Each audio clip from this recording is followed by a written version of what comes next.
चिंता संतानहंतारो यत्पादाम्बुजरे स्वीयानां तान् निजाचार्यान् प्रणमामि मुहुर्मुहुः। यदनुग्रहतो जन्तुः पिगो भवेत् तमहं सर्वदा वन्दे श्रीमद्वल्लभनन्दनम्। अज्ञानतिमिरान्धस्य ज्ञानाञ्जनशलाकया चक्षुरुन्मीलितं येन तस्मै श्रीगुरवे नमः। नमामि हृदये शेषे लीलाक्षीराब्धिशायिनम् लक्ष्मीसहस्रलीलाभिः सेव्यमानं कलानिधिम्। चतुर्भिश्च त्रिभिस्तथा षड्भिर्विराजते योऽसौ पञ्चधा हृदये मम।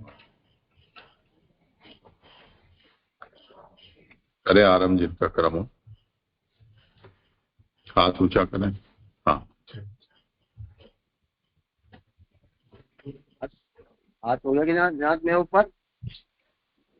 हाँ करो।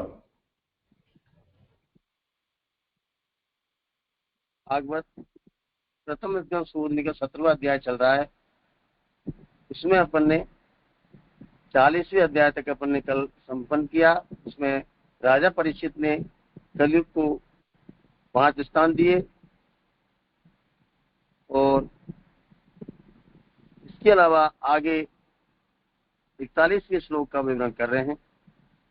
इस प्रकार कली काल को स्थान निर्दिष्ट करके उसे उसमें स्थापित करने के बाद राजा ने जो किया उसे प्रसंग के अंतर्गत अब आगे बताते हैं। रसभ नष्टान त्रियन पादान तपे सूचम दयामिति तसी संधन आवश्वास मैच्य संवर्धियत।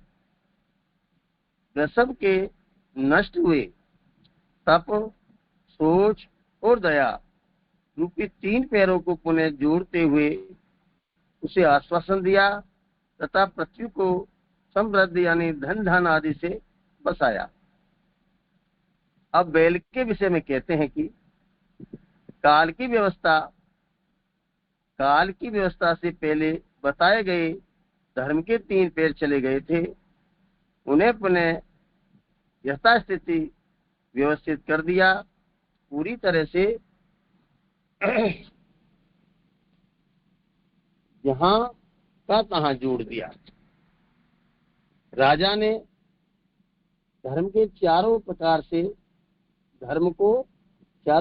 से अर्थात संपूर्णतया प्रजा में प्रभावित कर दिया, प्रसारित और प्रचारित कर दिया। पृथ्वी को सांत्वना देने के विषय में कहते हैं कि उसे आश्वासन दिया, उसे बढ़ाया, सभी स्थानों पर भक्ति मार्ग का प्रचार किया और खेतों और बाड़ों संबंधी विकास के द्वारा धरती को शस्य श्यामला बनाया और पृथ्वी पर से पाखंड को दूर कर दिया। यह सबसे पृथ्वी में धर्म को खूब बढ़ाया। इसमें बैल के विषय में बताया कि बैल के जो 3 पैर चले गए थे उन्हें राजा ने पुनः 4 पैरों में स्थापित कर दिया और उन्हें जहाँ के तहाँ जोड़ दिया। और राजा ने धर्म के चारों प्रकार से संपूर्ण प्रजा में प्रसारित कर दिया और प्रचारित भी कर दिया। और पृथ्वी को सांत्वना देते ही विषय में कहते हैं कि उसे आश्वासन दिया और कहा और उसे भी पृथ्वी को सभी स्थानों पर शस्य श्यामला बनाया और पृथ्वी पर से पाखंड को दूर कर दिया। 6 शब्द से पृथ्वी में धर्म को खूब बढ़ाया। ये 41वें श्लोक पूरा हुआ कृपना। धन्यवाद ब्रह्म जी। ये अभी यहाँ पे जो आया कि राजा परीक्षित जी ने धर्म के जो भी चारों पैर जैसे थे ऐसे कर दिए, तो अभी कलिकाल में अभी धर्म चारों पैर से चल रहा है, ऐसे ही समझे लीजिए। समाधान करें।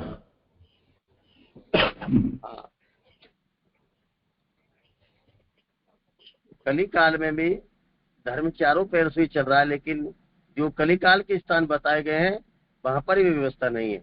जैसे मैं बताया है ना, जैसे 5 स्थान बताए उसमें जुआ, चोरी, उसमें कली का प्रभाव है, और जगह पर कली का प्रभाव नहीं है।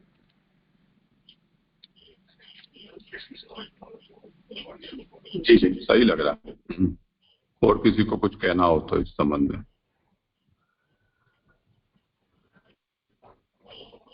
ठीक है, करो आगे भले।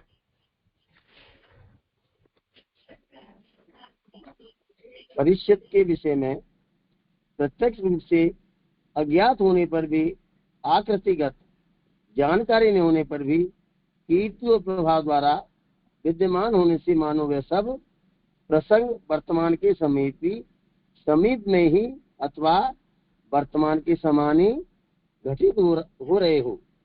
इस न्याय से सौनक आदि ऋषियों में अस्य श्रद्धा उत्पन्न करने के लिए दूर की कथा को विद्यमान के रूप में निरूपण करते हैं। एथाध्यायते आस्वनम पार्थिव विमोचितम पितामहेनोपनिषदं राज्ञानं विवीक्षिता। पितामह सम्राट युधिष्ठिर द्वारा जंगल में जाने की इच्छा करते हुए जिन परीक्षित को राजा योग आसन पर बिठाया, वे ये परीक्षित आज भी सिंहासन रूढ़ है। वे राजा परीक्षित ही रहे। भगवान से साजिश प्राप्त हो जाने पर उनके समान स्फुरण होने से, अकस्मात सामने आविर्भूत होने से यह निर्देश हुआ। यानी वो राजा परीक्षित ही रहे, भगवान ने उन्हें साजिश प्राप्त कराया और उनके समान ही वे स्फुरण होने लगे, अकस्मात सामने दिखने लगे, यह निर्देश हुआ। इसलिए इस समय में भी पति के योग उचित आसन पर बैठे हुए हैं। यानी बताया जा रहा है कि इसी समय में भी वे पति के योग उचित आसन पर बैठे हुए हैं। जन्मेजय उनके उस आसन पर नहीं बैठा है, वरन देवी भगवत रूप होकर वहां विराजमान है। जन्मेजय भी उस आसन पर नहीं बैठे, वे भी भगवत रूप के समान है, फिर भी उन्होंने भी आसन ग्रहण नहीं किया। परीक्षित ही बैठे हैं। हाँ हाँ जी, जन्मेजय नहीं परंतु परीक्षित ही विराजमान है भगवत रूप होकर। वो जन्मेजय तो नहीं बैठे, परीक्षित विराजमान। हाँ जी, पर नहीं बैठा है, वरन सिर्फ भगवत रूप होकर भी विराजमान है। जब किसी कथन का सभी को समीपता से अनुभव हो रहा हो, वहां ही अव्यय का प्रयोग होता है। इसलिए राजा के योग आसन पर वे आज भी विद्यमान है, ये अर्थ हुआ। इसलिए ये अर्थ हुआ। अन्यथा पार्थिव के उचित ऐसा कथन ही अर्थहीन हो जावे। किसी अन्य सिंहासन पर भी वे नहीं बैठे हैं, वे उसी सिंहासन पर आसीन है जहां उन्हें पितामह युधिष्ठिर वन में जाने से पूर्व राजअश्व देखकर गए थे। यानी पितामह भीष्म जी और युधिष्ठिर जी राजा परिषद को उस आसन पर विराजमान करके वन में चले गए थे, वे उस आसन पर विराजमान है। ये 42वां श्लोक पूरा हुआ। कृपा प्रणाम जी। यहाँ भगवत रूप का मतलब ये जो राजा के अर्थ में कहा गया है, राजा भगवत रूप होता है। हाँ, करें समाधान। भगवत रूप से मतलब भगवान के समान जिसमें गुण आ जाते हैं उसको भगवत रूप कहा जाता है। यानी हर एक राजा के अर्थ में ये कहा गया है ना कि राजा भगवान का रूप होता है। परीक्षित राजा के विषय में ही बताया जा रहा है और राजाओं के विषय में।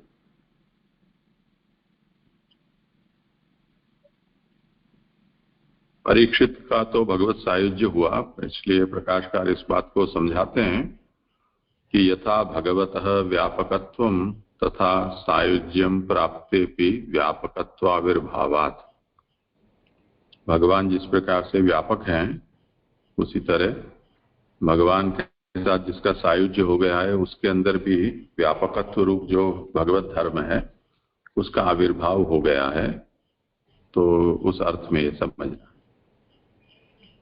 और वो अवस्था तो जी अभी बाद में आने वाली है ना? नहीं, ये तो बीत, हाँ, पर ये इसी वो तो आगे कह दिया ना उत्थानिका में इस बात का समाधान, वर्तमान सामीप्य वर्तमान वद्वा। जी जी जी, वो उसी का तो खुलासा किया कि यहाँ ऐसे कैसे कह रहे हैं, ये तो अभी हुआ नहीं है।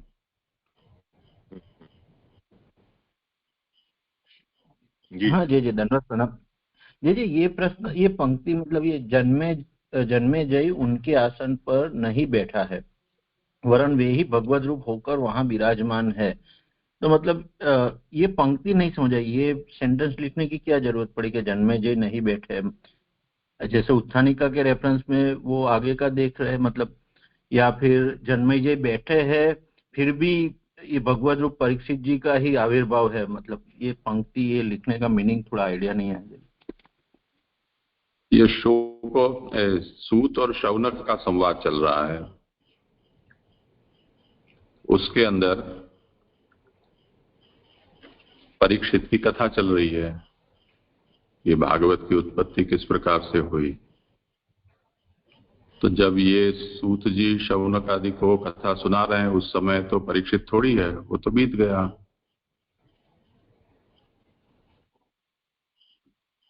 अब तो जन्मे जय बैठा है ना।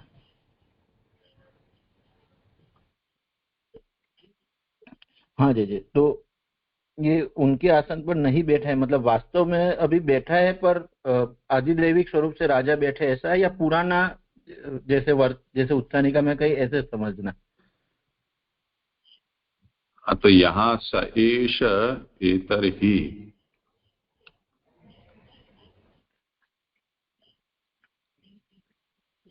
यहाँ ये कहा ना सामने, जैसे कि इनको ये दिखलाई दे रहा हो कि सिंहासन के ऊपर परीक्षित जी बैठे हैं। तो वो ऐसा क्यों यहाँ सूत जी लिख रहे हैं, उसका ये कारण बताया कि तस्य शान्तस्यापि कीर्त्यनुभावयोः विद्यमानत्वात् वर्तमान सामीप्ये वर्तमानवद्वा इति न्यायेन श्रद्धातिशय जननार्थम दूरकथा व्यावृत्तये विद्यमानत्वेन निरूपयति। परीक्षित तो अब है नहीं, वो तो बीत गए, पर उनका कीर्ति और प्रभाव विद्यमान है। तो मानो परीक्षित ही बैठे हुए हैं राज सिंहासन के ऊपर, उस तरह से वो उनके सामने वर्तमान में प्रत्यक्ष हो, ऐसा इस आशय से यहाँ पर ये निरूपण कर रहे हैं, जिससे कि शौनक आदि ऋषि हैं उनके भीतर इनके प्रति श्रद्धा उत्पन्न हो। तो क्या कर रहे हैं कि पितामह सम्राट युधिष्ठिर द्वारा जंगल में जाने की इच्छा करते हुए जिन परीक्षित को सिंहासन पर बैठाया, वे ये परीक्षित आज भी सिंहासनारूढ़ हैं। अब कहाँ सिंहासनारूढ़ हैं? युधिष्ठिर भी गए, परीक्षित भी गए, अब तो जन्मे जय बैठा है।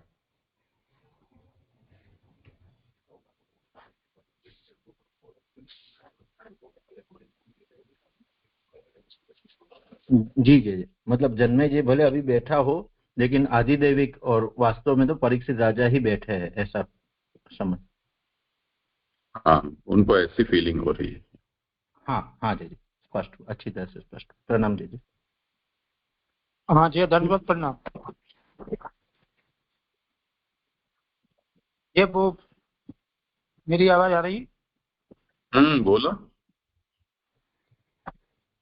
वो 41 पे उसका वो प्रश्न अधूरा रह गया जे वो जो धर्म के 3 पैर चले गए थे उन्हें पुनः यथा स्थिति व्यवस्थित कर दी है।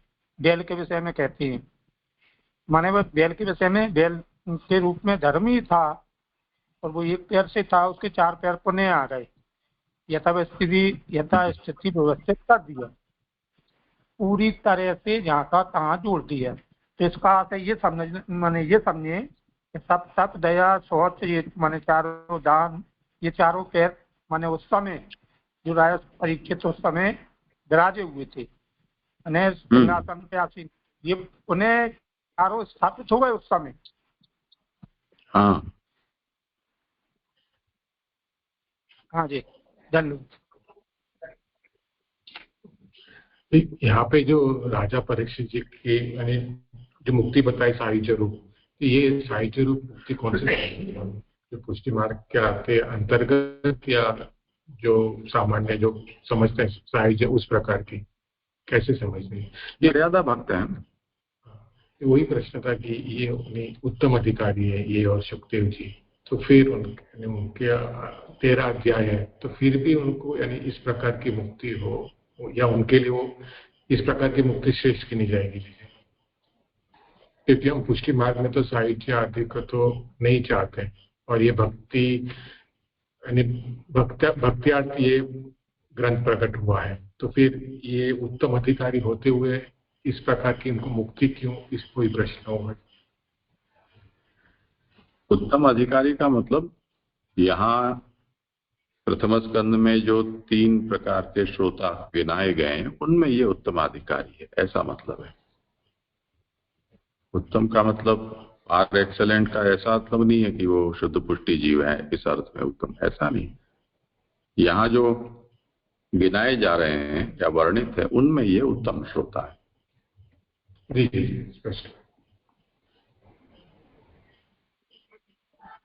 जी यहाँ पे ये जो बात आपने जो बताई, तो यहाँ पे जो परीक्षित जी की जो बात हो रही है, तो उसका जो मेन जो है वो अतिशय श्रद्धा उत्पन्न करने के लिए ये ऐसी बात कर रहे हैं, या फिर वो बताना है कि भाई इनका चले जाने के बाद भी उनका प्रभाव अभी तक इतना है, तो वो दिखाना जो है वो मुख्य है, वो स्पष्ट करना था जी। वो तो है ही ना, पर उसका यहाँ इस तरह से निरूपण करना वो ये बताने के लिए कि ये कोई बहुत दूर की बात नहीं है, अभी की बात है। जी, तो यानी श्रद्धा वो भी है और ये दोनों गिनने हैं ऐसे। हाँ, तो प्रभाव तो है ही ना, कीर्ति प्रभाव क्यों नहीं है? जी जी जी जी। क्योंकि ये लोग भी, शौनक आदि भी ये स्थान को निश्चित करके और इस आशा अपेक्षा से और विश्वास से बैठे हुए हैं कि उनको भगवत कथा कहने के लिए भगवत रूप भक्त ही यहाँ हमको हमारे पास आएगा सूत। तो ऐसे विश्वास से वो यहाँ पर बैठे हुए थे ना। और ये महासत्र का इन्होंने जो आयोजन किया है उसके कारण मृत्यु और काल भी यहाँ अपना प्रभाव प्रकट नहीं कर पाएगा, ऐसा इनको पूरा विश्वास था। तो ऐसा क्यों, कैसे संभव हो पाया?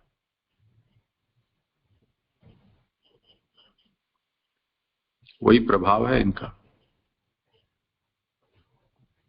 जी जी जी, हुआ स्पष्ट। पार्थिव के उचित ऐसा कथन ही अर्थहीन हो जावे, तो पार्थिव के से क्या तात्पर्य, इसका क्या अर्थ हुआ?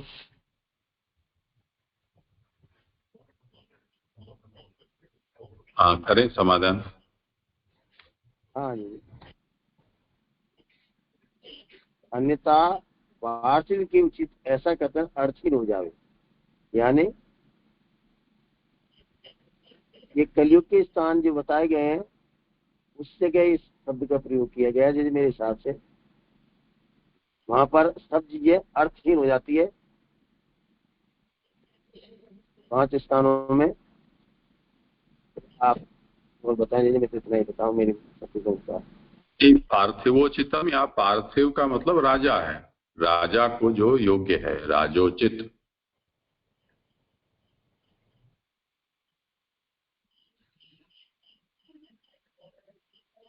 हाँ जी। तो जन्मेजय और परीक्षित के संदर्भ में इसका प्रयोग किया गया है। परीक्षित ही, जन्मेजय की तो बात ही है। हाँ, इसको पार्थिव हो चुका पर अभी भी उसको देख रहे हैं कि जन्मेजय नहीं है, परीक्षित है ऐसे। ऐसा वचन अर्थहीन हो जाए। सही है। मतलब वन में प्रवेश करते समय परीक्षित को जो युधिष्ठिर आदि राज्यासन के ऊपर बैठा कर गए थे वो इस समय बैठा हुआ है, ऐसा ये कह रहे हैं।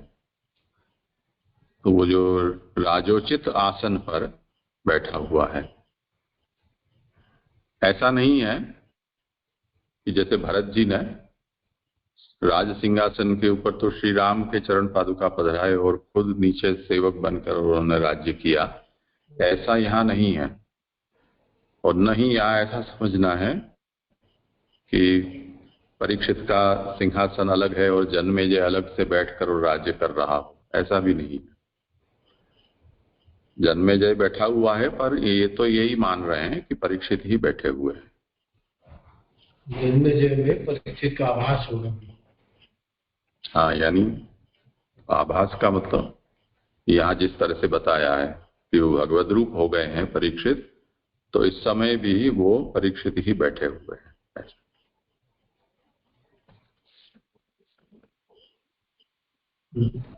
ये स्फुट हो गया पूरा ही, पर ये पहली पंक्ति जुड़ नहीं है। वे राजा परीक्षित ही ये रहे, तो परीक्षित ही है कर दे जैसे उसको पहली पंक्ति जो है ये राजा परीक्षित ही। हाँ, नहीं ठीक है, ये रहे सहेश।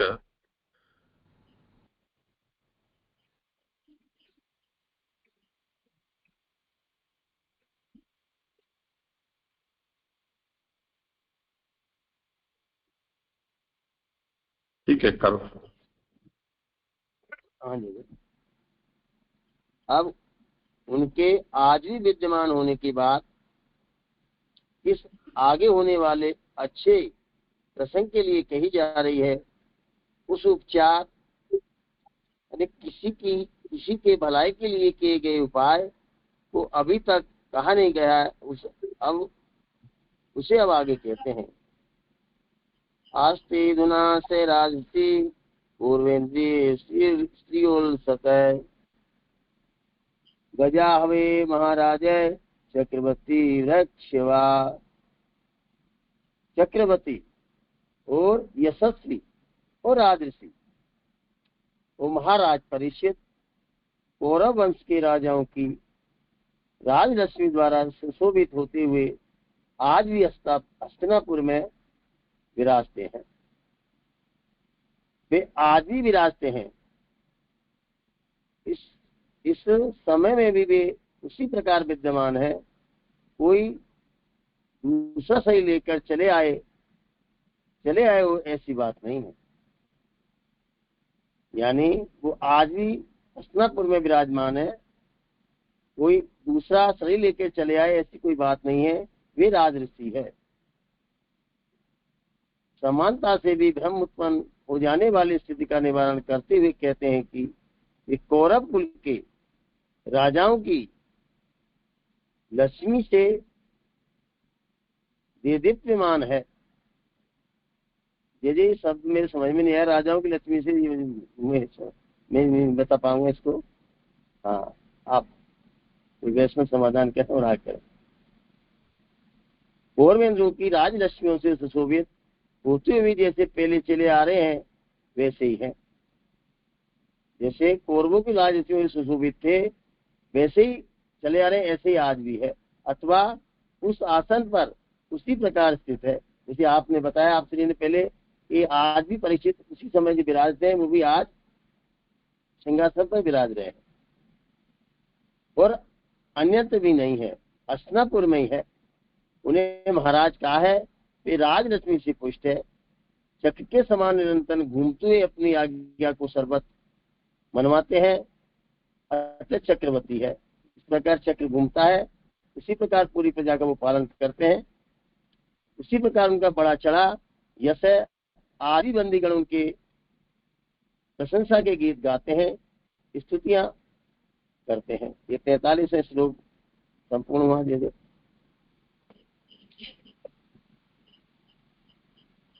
कुछ हो विचारणीय, यानी जैसे इसको भी वो 42 में आया था, उसके कंटिन्यूएशन में ही माने ना, वही बात आगे चल रही है ऐसे। यानी यहाँ पे जो आज कहा है, यानी ये जब सूत जी कह रहे थे उसी के समय की बात हो रही है, उसके बाद की नहीं है ऐसे। नहीं है या है वो तो अलग विषय है, पर अभी तो वो यही कह रहे हैं। आज नहीं ले सके अब इस काल नहीं है वो नहीं, क्योंकि अब तो न तो राज रहा न राजा रहे, तो अब तो कोई उसका तात्पर्य नहीं है। वही प्रश्न।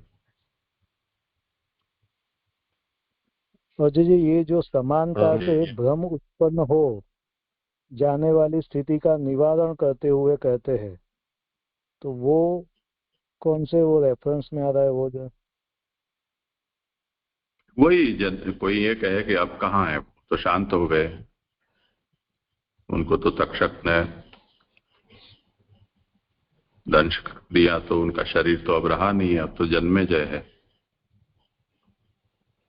अब जन्मेजय में बाप जैसा बेटा होता है, ऐसे सादृश्य जन्य कोई भ्रम होता हो तो उसका यहाँ वारण करते हैं कि नहीं, ऐसा नहीं है।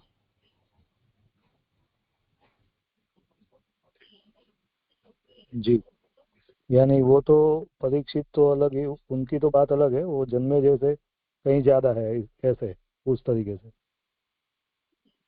ज्यादा कम की बात नहीं है, परीक्षित ही यहाँ विराज रहे हैं, ये तात्पर्य है।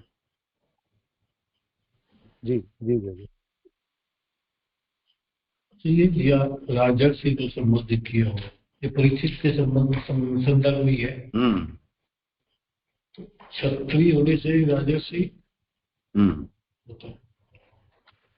हाँ, जब क्षत्रिय यदि ऋषित्व को प्राप्त हो तो राजर्षि कहा जाता है, ब्राह्मण यदि ऋषित्व को प्राप्त हो तो ब्रह्मर्षि कहा जाता है। हाँ जी, धन्यवाद।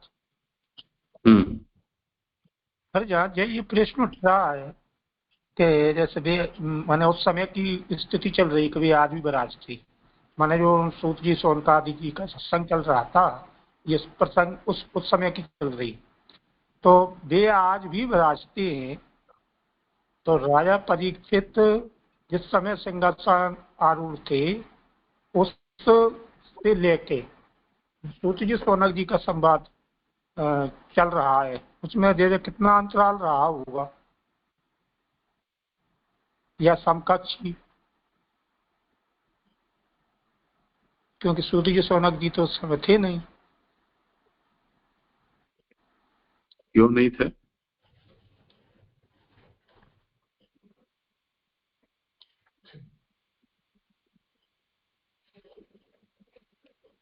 उसी समय की बात है ना, ये तो अभी तो बलदेव जी नहीं तो सूत जी का वध किया था।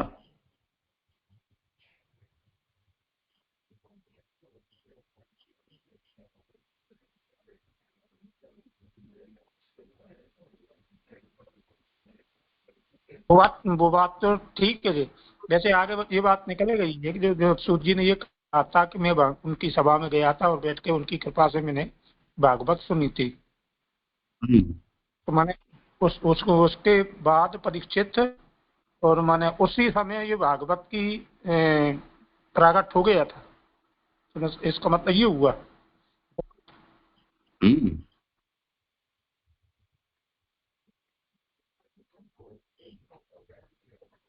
परीक्षित और शुक का जो संवाद है उसे तो इन सभी ने सुना है। तो परीक्षित को तो 7 दिन की दी थी मोहलत, तो 7 दिन में तो वो शांत हो गए। तो ये सब सूत व्यास ये सब तो यथावत जैसे हैं सो ही रहे ना।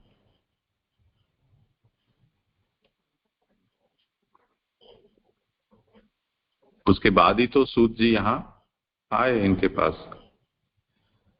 नैमिषारण्य में।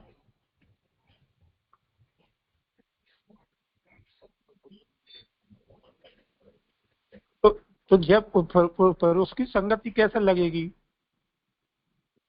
तो सुन ब्रह्मा नारायण नारद सो कह दीनी। तो इससे ऐसा लगता है मैंने वो भागवत पूर्व में मैंने चाहे शॉर्ट में कही हो, भागवत तो उसमें जो कहा होगा तो ये सारे प्रसंग आए होंगे।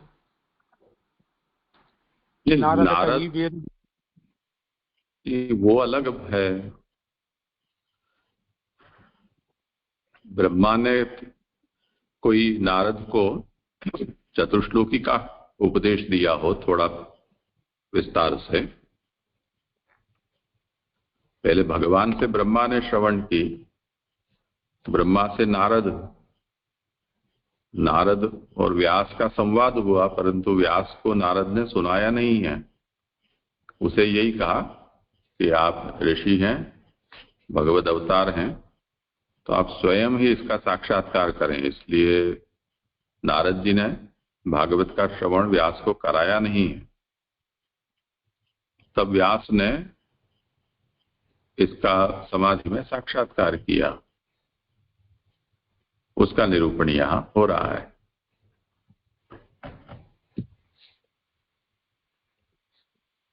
ये सब तो विषय हमने देख लिया ना आगे प्रथम स्कंद में और भागवतात में। हाँ जी देख तो लिया, लेकिन वो शंका हुई ना कि नारद जी तो बहुत पूर्व के हैं और व्यास जी भी पूर्व थे। तो ये शंका हुई कि ये तो बाद में हुई, इसलिए। हालांकि व्यास जी उस समय जब हस्तिनापुर पहुंचे थे तो उनका जन्म पूर्व में समकालीन हुआ होगा, यूं करके माने। इनके समकालीन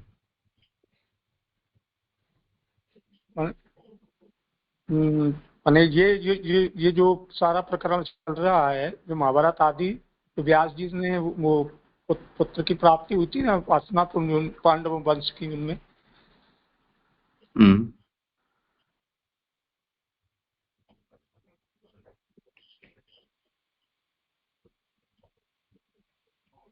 कुछ स्पष्ट नहीं हुआ आप क्या कहना चाह रहे हैं? मुझको ऐसा लग रहा था कि सारा प्रसंग चल रहा है। तो भागवत जब प्रकट हुई, माने पूर्व में ही जब प्रकट हो चुकी थी, चाहे वो भले शॉर्ट में कई माने पूर्व में ही बन चुकी थी। तो भाषो नारायण सो ब्रह्मा जी सो नारद जी सो व्यास जी। तो नारद जी और व्यास जी का प्रसंग तो इसमें ही आ गया मध्यम अधिकार में। और उत्तम अधिकार में राजा परीक्षित उनका, और हीन अधिकार में सूत और सौनक जी का। तो ये संगत ही बैठा दिया था हमें। ये संगत उसमें कालक्रम नहीं है ना। काल का क्रम इसमें नहीं है, क्योंकि ऐसा होता तो पहले भगवान से ब्रह्मा का प्रसंग होता, उसके बाद नारद से व्यास का, फिर सूत और शौनक का, या परीक्षित और शुक का, ऐसे कुछ होना चाहिए था यदि कालक्रम होता। तो यहाँ कालक्रम की बात नहीं है। इसलिए भागवतात में इस बात को स्पष्ट किया है कि ये जो दशविध लीला और अधिकार और विमर्श के साथ द्वादश स्कंधात्मक ये जो भागवत है वो पूरी भागवत व्यासोक्त यदि है तो व्यास के कहे में सूत शौनक के संवाद में फिर व्यास कहाँ से आएंगे? तो उसका समाधान वहां किया है ना कि व्यास ने इसको भी समाधि में अनुभूत किया है कि सूत शौनक का संवाद होगा और उसमें सूत है वो अपने मुख से ये व्यास की कथा भी इसमें कहेंगे।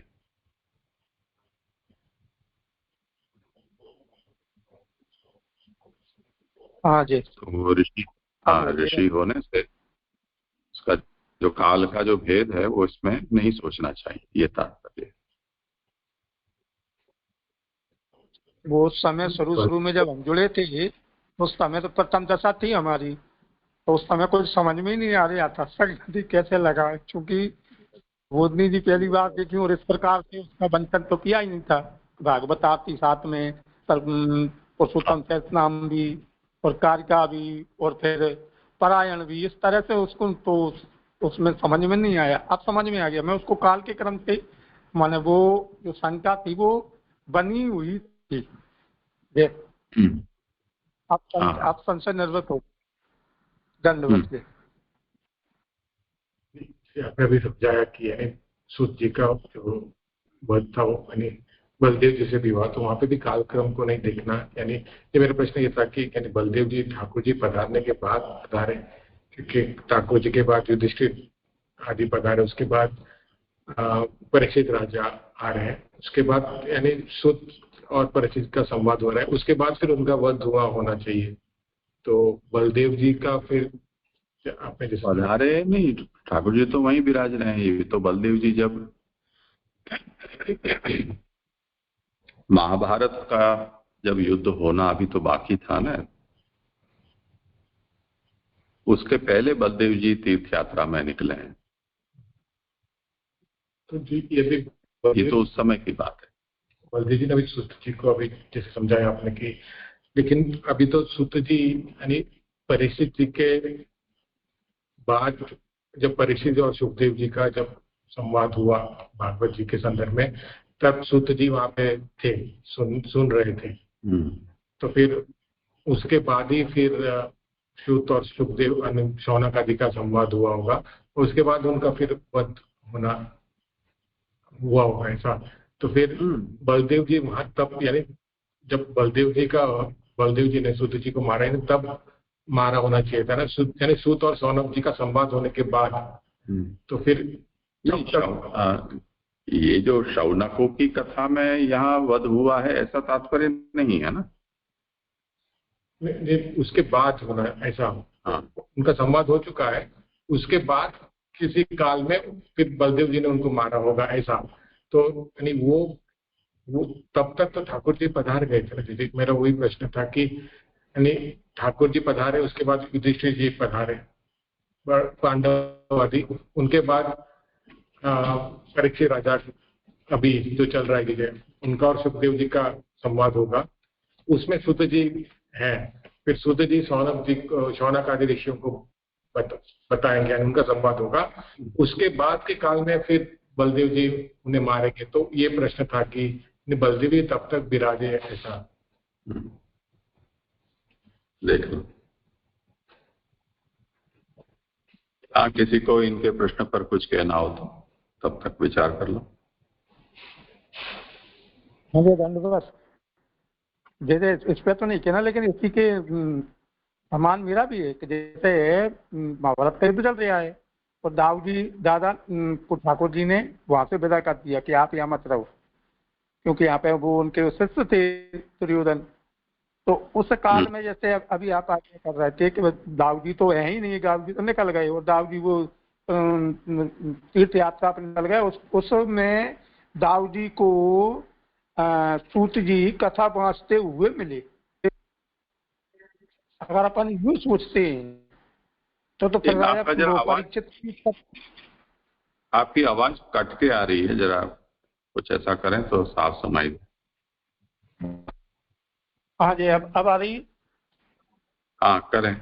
अगर माने जैसे अपन यूं सोचें, वो जैसे इनका कहना है वो मैं भी सोच रहा हूँ कि जैसे महाभारत के युद्ध में दाऊद दादा तो रहे नहीं, और दाऊद दादा चले गए तीर्थ यात्रा को। अब उस तीर्थ भ्रमण के समय सूत जी को कथा करते हुए उन्होंने देखा, तो वहां पर सूत जी का वध किया। अगर यूं मानते हैं तो उस समय तो राजा परीक्षित उत्पत्ति नहीं हुई, तो ये प्रसंगति कैसे लगेगी? अगर किसी काल में मानते हैं तो मान चलो, मान किसी कल्प की ये कथा हुई तो उस समय माने ये महाभारत नहीं हुआ, तो दूसरे कल्प में महाभारत हुआ होगा, तो यूं तो संगति लग जाएगी। लेकिन उस समय जैसे मान युद्ध चल रहा है, और उसके बाद में युद्ध के पश्चात और बाद में परीक्षित का जन्म हुआ है, और तब जन्म होने के बाद फिर उसने राज भी किया होगा। राज करने के बाद फिर उसको ऋषि का श्राप हुआ, और फिर अभी यहाँ के संगति लगी उसकी। दाऊद दादा जी ने को मारा तो वो क्या भागवती सुना रहे थे, क्या अन्य कोई कथा का वाचन कर रहे थे? मेरा प्रश्न ये था। नहीं, भागवत की क्या बात है। देखो भागवतार्थ में इस विषय का स्पष्टीकरण दिया गया है, उसको जरा देख लो, आपके पास है, और ये मंडला का दूसरा हिस्सा है। हाँ देखिए, इसमें से बता देते हैं।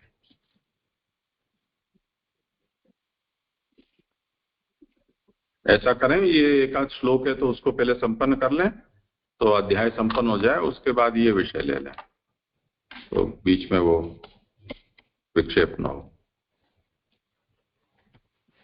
तो पहले आप ये संपन्न कर लें।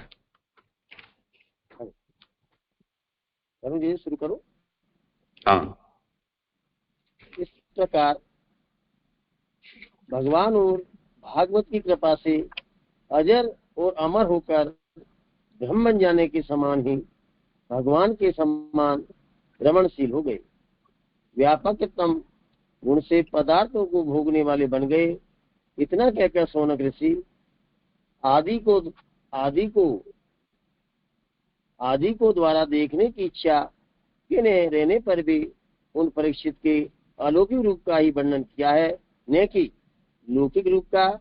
इस अभिप्राय से अब उपसंहार किया जा रहा है। इतंबु भूतान भावोयम अभिमन्यु सुतो नपै यस्य पालते श्रोणी यूयम शस्त्राहे दीक्षिता। ऐसे यह प्रभावशील अभिमन्यु के पुत्र महाराजा परीक्षित हुए, जिनके द्वारा पृथ्वी के पालन किए जाते हुए आप सब इस यज्ञ के लिए दीक्षित हुए। ऐसे महान प्रभावशाली थे ये, मर जाने के बाद भी जीवित स्थित है। ऐसा विलक्षण अद्भुत प्रभाव है कि जिन्होंने कलिकाल को भी मुट्ठी में कर लिया। यानी ऐसे राजा परीक्षित ऐसे प्रभावशाली थे जिन्होंने मर जाने के बाद भी जीवित स्थिति, यानी उसका जो यश है उसको अभी तक जीवित है। ऐसा विलक्षण अद्भुत प्रभाव है जिन्होंने कलिकाल को भी, यानी काल को भी अपने मुट्ठी में कर लिया। आखिर क्यों न हो वे अभिमन्यु के पुत्र जो ठहरे। अभिमन्यु पुत्र संबोधन देकर उन्हें महान सूरवीर कहा है। क्यों? वे अभिमन्यु के पुत्र जो ठहरे, ऐसे अभिमन्यु का संबोधन देकर उन्हें महान सूरवीर भी कहा है। उनके राज में ही आप सबने यह प्रारंभ किया। उनके राज्यकाल में ही आप सबने यह प्रारंभ किया है। उनके पालन करते समय ही भागवत जी हुए, अन्यथा आपको भी भागवत सुनने के लिए जाना चाहिए। 1 सहस्र वर्ष तक दीक्षित होने के कारण कोई भी नहीं मरेगा। इस वाक्य से कोई भी विरोध नहीं आवेगा। यानी उनके राजकाल में आप सबने ये प्रारंभ किया, यानी राजा परीक्षित के राजकाल में उन्होंने प्रारंभ किया, जिनके पालन करते हुए भागवत जी हुए, यानी भागवत जी का प्रादुर्भाव हुआ। अन्यथा आपको भी भागवत सुनने के लिए जाना चाहिए। ये कृपा ये बात समझ में नहीं आई। एक सहस्त्र वर्ष तक निश्चित होने के कारण में कोई भी नहीं मरेगा। इस वाक्य से कोई भी विरोध नहीं आएगा। अग्नि सौम्य आदि यज्ञों में ही हिंसा विधान होने से इन यज्ञों में विधान नहीं है। यानी अग्नि सौम्य यज्ञ आदि यज्ञों में हिंसा का विधान होने से इन यज्ञों में विधान नहीं है। उनके द्वारा प्रतिपालन किए जाने की स्थिति में ही 1000 वर्ष तक चलने वाले यज्ञ के लिए आप दीक्षित हुए हैं। अन्यथा छोटे राजा के राज्य में इस महान कार्य का प्रारंभ घटित नहीं होता। इसलिए इस कलिकाल में बड़े यज्ञों के न करने का ही समर्थन हुआ। इसी श्री भागवत पुराण प्रथम स्कंद के 7वें अध्याय की श्रीमद् वल्लभाचार्य चरण कक्षि संसद टीका के उत्तम अधिकार प्रकरण 11वां अध्याय हिंदी अनुवाद श्री कृष्णार्पणमस्तु। हाँ जी, पूरा हुआ है अध्याय, मेरा श्लोक भी पूरा हुआ। जी इस विषय में कुछ हो तो। जी, इसमें एक प्रश्न फिर खड़ा हो गया। इसमें यहाँ कभी अभिमन्यु के पुत्र से और नीचे उनके राजकाल में ही आप सबने यह प्रारंभ किया है, जिनके पालन का अब उनके राजकाल में ही आप सबने यह सत्य प्रारंभ किया है, जिनके पालन करते समय ही भागवत जी हुए। अन्यथा आपको भी भागवत सुनने के लिए जाना चाहिए। इससे इनका क्या हुआ? अब करें समाधान। यानी उनके राजकाल में यह प्रारंभ किया, उनके पालन के समय भागवत जी का सूत जी और सनका जैसे इनका संवाद चला। व्यास जी ने उनको पूरी संपूर्ण भागवत का विवरण दिया गया। उनके कार्यकाल में हुआ है, परीक्षित राजा कार्यकाल में। और अन्यथा आपको कहीं इसके सुनने के लिए जाना चाहिए। ये मुझे इतना ही आया, अब आप बताएं, मैं नहीं कर पाऊंगा जैसे इसको। एक क्षण, कौन है? महेंद्र जी कुछ कहना।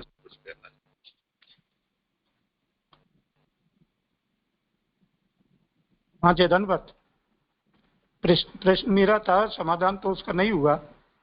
अब इसमें एक प्रश्न और भी आ गया। जैसे जो सत्र प्रारंभ हुआ था तो वहाँ ये बात कही गई थी सत्र में, शौनकादि ने पूछा था सूत जी से कि कलिकाल आने वाला है, मैंने उस समय नहीं आया था। ये बात तो वहीं स्पष्ट हो गई थी। और इस कलिकाल में ऐसा ऐसा होगा और मनुष्य की आयु भी कम होगी और वो कुछ भी नहीं कर पाएगा, तो आप सरल सा रास्ता कोई बता दें। ये प्रश्न उस समय किया था और यहाँ भी पर ये बात आई कि आपको जाना चाहिए, फिरने के लिए जाना चाहिए।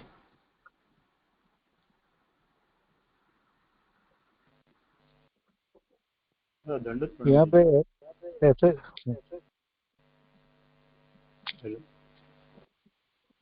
ये वो जी सूत जी का प्रसंग था, वो आपको जो कहना हो बोले, आप रुके मत। हाँ, वो सूत जी के पिताजी के थे रोमहर्षण, जो व्यास जी के शिष्य थे, उनके पुत्र ये उग्रश्रवा सूत जी थे, जो सूत वृत्ति के हिसाब से ये सूत जी नाम आया है। तो भागवत जी प्रसंग दाऊद जी के बाद में ये रोमहर्षण जी का वध करने के बाद उनके बेटे मतलब उनके पुत्र उग्रश्रवा जी को फिर वरदान देके ये सूत कथा सुनाने के लिए उनको नियुक्त किया। हाँ, रोमहर्षण सूत, ये आप कहना चाह रहे हैं? पिताजी की बात, अभी जो कथा सुना रहे हैं उनके बेटे उग्रश्रवा।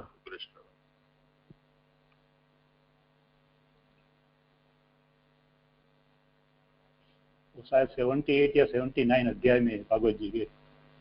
हाँ, 10वां स्कंद उत्तरार्ध में।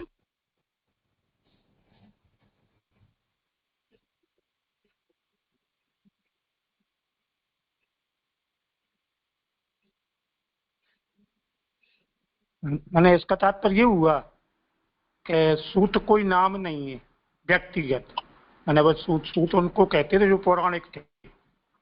हाँ, मैंने उसका जो आंसर सोचा था वो ऐसे सोचा था कि पौराणिक थे वो, तो पुराण की कथा कहते थे, तो किसी पुराण में ये माने अंग रूप में ये प्रसंग आया हो, सूत जी का वध किया, क्योंकि ये बात नहीं आई थी कि वो सूत है जिस माने कोई व्यक्तिगत थे, उनका नाम कोई व्यक्तिगत माने व्यक्ति था। सूत तो पुराणों को कहा गया, ये बाद में स्मरण आया, तो यहाँ सूत जी के कारण ये प्रश्न उठा था ये मेरा। वैसे जैसे वो बात भी आई थी ना कि जो वर्ण शंकर है यानी कि जो शुद्ध वर्ण के नहीं है वो भी पौराणिक होते हैं और उनको ही सूत कहा जाता है। तो वैसे ही ये जो सूत है वो तो हुआ नहीं, वो नाम नहीं हुआ ना किसी का, वो तो जैसे एक पोस्ट हो गई ऐसे ही वो परंपरा से चले आते हैं, ऐसा ही हुआ। जैसे कर्ण को भी सूत कहा जाता था, सूत पुत्र।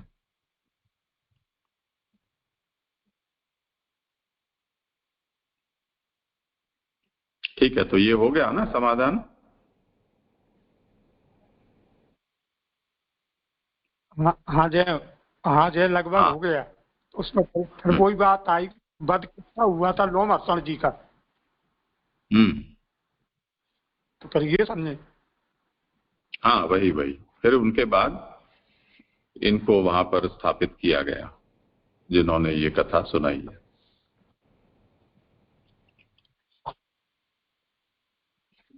हाँ जी दंडवत, अब हो गया समाधान।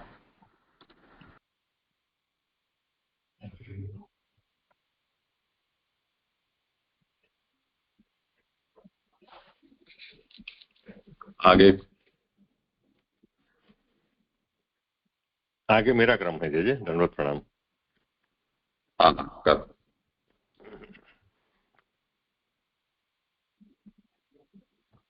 अध्याय 18वां, उसका पारायण करेंगे। महाराजा परीक्षित को श्रृंगी ऋषि का शाप। कारिकार्थ। अब इन महाराज परीक्षित के जीवन की अंतिम घटना को 2 अध्याय से बताया। हेलो,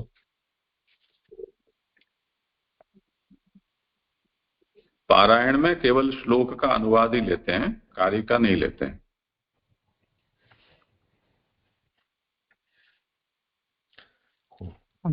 मैं भी यही कहने वाला था, भूल जाते हैं हम सब। सूत उवाच, श्लोक नंबर 1। भगवान श्री कृष्ण के अद्भुत कर्म तथा कृपा से परीक्षित द्रोणाचार्य के पुत्र अश्वत्थामा के चलाए हुए ब्रह्मास्त्र से भी माता के पेट में मृत्यु को प्राप्त नहीं हुए। श्लोक संख्या 2। ब्राह्मण के क्रोध से उत्पन्न तक्षक द्वारा होने वाले प्राणों के नाश के शाप को सुनकर भी ब्रह्म में अर्पित अंतःकरण वाले परीक्षित को मोह उत्पन्न नहीं हुआ। श्लोक संख्या 3। जिन परीक्षित ने भगवान की संस्थिति को सब प्रकार से जान लिया, संसार के समस्त प्रपंचों से नाता तोड़ लिया और व्यास जी के पुत्र सुखदेव जी के शिष्यत्व को ग्रहण करके गंगा में अपने देह को त्याग दिया। श्लोक संख्या 4। उन्हें उत्तम श्लोक भगवान के विषय में बातचीत करना ही प्रिय लगता है। उनकी कथा रूपी अमृत को पीकर ही जो सदैव छके रहते हैं, निरंतर भगवान के चरण कमलों का ही जिन्हें स्मरण बना रहता है, ऐसे पुरुषों को अंतकाल के समय में भी किसी प्रकार का भय नहीं लगता। श्लोक संख्या 5। जब तक अभिमन्यु के पुत्र महाराजा परीक्षित इस विशाल पृथ्वी का एक छत्र शासन करते हैं, तब तक सभी स्थानों में प्रविष्ट हुए कलिकाल अपना प्रभाव स्थापित नहीं कर सकता। श्लोक संख्या 6। जिस दिन से भगवान ने इस पृथ्वी को छोड़ा तभी से अधर्म रूप कली आ गया। श्लोक संख्या 7। सम्राट परीक्षित भंवर के समान सार वस्तु को ग्रहण करने वाले थे, अतः उन्होंने कलिकाल से द्वेष नहीं किया। कलिकाल में सार बात यह है कि पुण्य कार्यों के फल शीघ्र ही मिलते हैं और पाप कर्मों के केवल वे ही फल मिलते हैं जो स्वयं ने किए हो। श्लोक संख्या 8। जो अप्रमत्त है, धैर्यशाली है, उनसे कली डरता है। यह भेड़िया तो प्रमत्त हुए बालक रूप मनुष्यों में ही अपनी वीरता दिखाता है। श्लोक संख्या 9। जिन भगवान वासुदेव की कथा से युक्त पुण्यशील राजा परीक्षित के विषय में आपने पूछा था, वह पवित्र आख्यान मैंने आपको कह सुनाया है। श्लोक संख्या 10। जिन अतिशय श्रेष्ठ कर्म करने वाले भगवान की जो कथाएं कहने योग्य है तथा जो कथाएं भगवान के गुण और कर्मों का आश्रय लिए हुए है, श्रेष्ठता की ओर बढ़ने की इच्छा वाले पुरुषों को उन कथाओं का अवश्यमेव सेवन करना चाहिए। श्लोक संख्या 11। हे सौम्य, सूत जी आप सदा जिए, आपका यश निरंतर विस्तार को प्राप्त होवे, जो कि आप हम मनुष्यों को भगवान श्री कृष्ण के अमृत को पिला रहे हो। हे सूत जी आप नित्य। श्लोक संख्या 12। इस कर्म में विश्वास रहित वाले धुएं से मलिन हुए हमें आप श्री गोविंद के चरण कमलों के मधुर रस को पिलाते हो। श्लोक संख्या 13।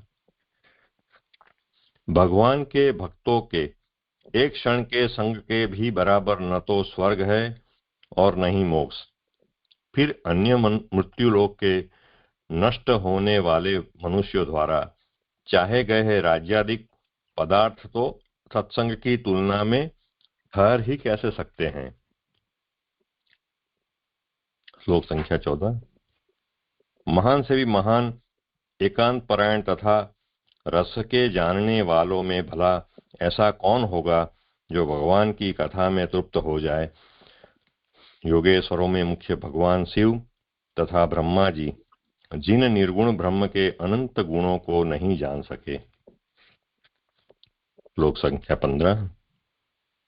आप भगवदियों में प्रधान है, अतः हे विद्वान सुत जी आप हमें महान भक्तों के आश्रय रूप भगवान हरि के विशुद्ध एवं उदार चरित्र को सुनाइए। श्लोक संख्या 16। आप उन्हीं महाभागवत परीक्षित की कथा कहिए। उनकी बुद्धि विशाल थी तथा जिनने सुखदेव जी के द्वारा उच्चरित ज्ञान तथा गरुड़ जी के चिन्ह से युक्त ध्वजा वाले भगवान के चरण कमलों के मूल को प्राप्त कर लिया था। श्लोक संख्या 17। अतिशय पुण्य रूप प्रकट अर्थ वाला अद्भुत योग निष्ठा वाला भगवान के भक्तों को आनंद देने वाला और अनंत भगवान के चरित्र से जुड़ा हुआ परीक्षित का चरित्र हमें सुनाइए। श्लोक संख्या 18। सूत उवाच। अहो हम तो विलोम व्यवस्था से उत्पन्न हुए हैं, तो भी वृद्धों की सेवा से आज प्रसिद्ध जन्म वाले हो गए। महान पुरुषों की भगवान के नाम लेने संबंधी जो आज्ञा होती है वह हीन कुल में उत्पन्न होने की मन संबंधी पीड़ा को नष्ट कर देती है। श्लोक संख्या 19। महान पुरुषों के उत्तम आश्रय रूप प्रभु का नाम उच्चारण करने से समस्त पुरुषार्थों की सिद्धि होने में संदेह ही क्या। वे भगवान अनंत तथा अनंत शक्ति वाले हैं। उन भगवान में कभी समाप्त न होने वाले महान गुण के कारण अनंत होने की बात कही गई है। श्लोक संख्या 20।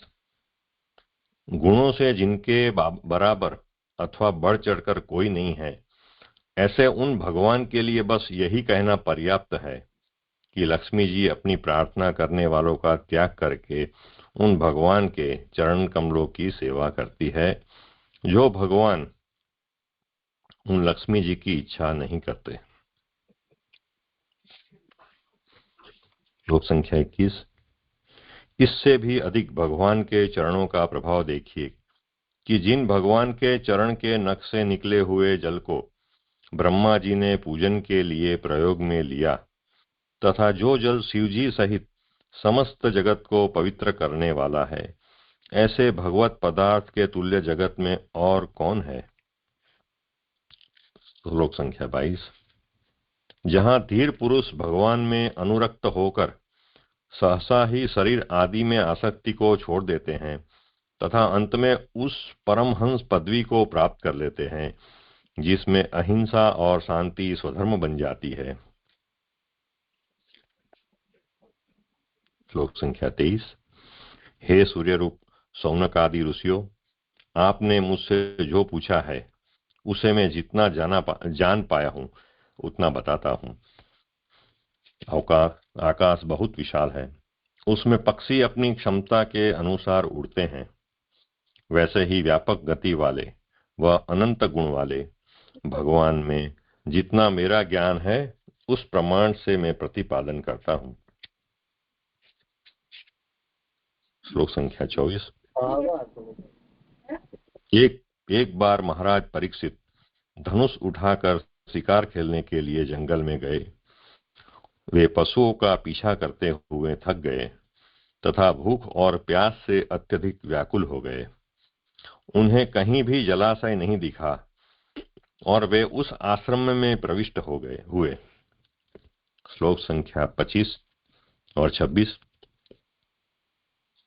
राजा ने देखा कि मुनि नेत्र बंद किए हुए शांत बैठे हैं। इंद्रिय प्राण मन व बुद्धि को बाहर से हटाकर अंदर की ओर रोक लिए हैं। 3 स्थानों से ऊपर उठकर किसी प्रकार की क्रिया न करते हुए ब्रह्म रूप हो गए हैं। वे बिखरी हुई जटाओं से ढके हुए हैं तथा काले मृग चर्म का आवरण धारण किए हुए हैं। श्लोक संख्या 27। जल के बिना काष्ठ सूख रहा था, ऐसे राजा ने समाधि स्थित मुनि ने जल की याचना की, परंतु उसे बैठने को आसन, भूमि, स्थान, अर्घ्य तथा मधुर सत्यवाणी से सत्कार प्राप्त नहीं हुआ, जिससे राजा स्वयं को अपमानित मानता हुआ सा क्रोधित हो गया। श्लोक संख्या 28। हे ब्राह्मण, भूख और प्यास से व्याकुल आत्मा वाले राजा को पहले कभी भी जो ईर्ष्या और क्रोध उत्पन्न नहीं हुआ था वह सहसा ही ब्राह्मण पर हो गया। श्लोक संख्या 29। उस राजा ने तो क्रोध में भरकर मरे हुए एक सांप को धनुष के कोने से उठाकर उन ब्रह्म ऋषि के कंधे पर रख दिया। उसके बाद राजा आश्रम से बाहर निकलकर अपने नगर में आ गया। श्लोक संख्या 30। क्या सचमुच ही इन ऋषियों ने सारी इंद्रियों को वशीभूत रखते हुए नेत्र बंद कर रखे हैं, या फिर झूठ मूठ की समाधि लगाए हुए हैं, अथवा यह सोच लिया हो कि इन क्षत्रिय भाइयों से क्या होना जाना है। श्लोक संख्या 31। उन ऋषि का अति तेजस्वी पुत्र बालकों के साथ घूम रहा था। जब उसने पिता के प्रति किए गए राजा के पाप को सुना तो वहां से इस प्रकार बोला। श्लोक संख्या 32। अहो, इन पालन करने वालों का अधर्म तो देखिए, जो बलि का भक्षण करने वाले कुत्तों के समान मोटे होकर द्वार पर रक्षा के लिए नियुक्त किए गए ये दास अपने स्वामी का अपराध करने में भी नहीं चूकते। श्लोक संख्या 33। ब्राह्मणों द्वारा क्षत्रियों को द्वारपालों के रूप में नियुक्त किया है। वे क्षत्रिय ब्राह्मणों के द्वार पर रहने वाले होने से उनके साथ भोजन पात्र में किस प्रकार भोजन करने योग्य है। श्लोक संख्या 34। विपरीत मार्ग पर चलने वाले राजाओं पर शासन करने वाले भगवान कृष्ण के पधार जाने के बाद ये शासक लोग मर्यादा विरुद्ध मार्ग पर चलने लगे हैं। अब मैं इनको नियंत्रण में लूंगा, अब मेरी शक्ति भी देख लो। श्लोक संख्या 35। अपनी अवस्था के समान बालकों के सामने उस ऋषि बालक ने क्रोध में लाल नेत्र कर कौशिकी नदी के जल का आचमन करके वाणी रूप वज्र छोड़ दिया। श्लोक संख्या 36।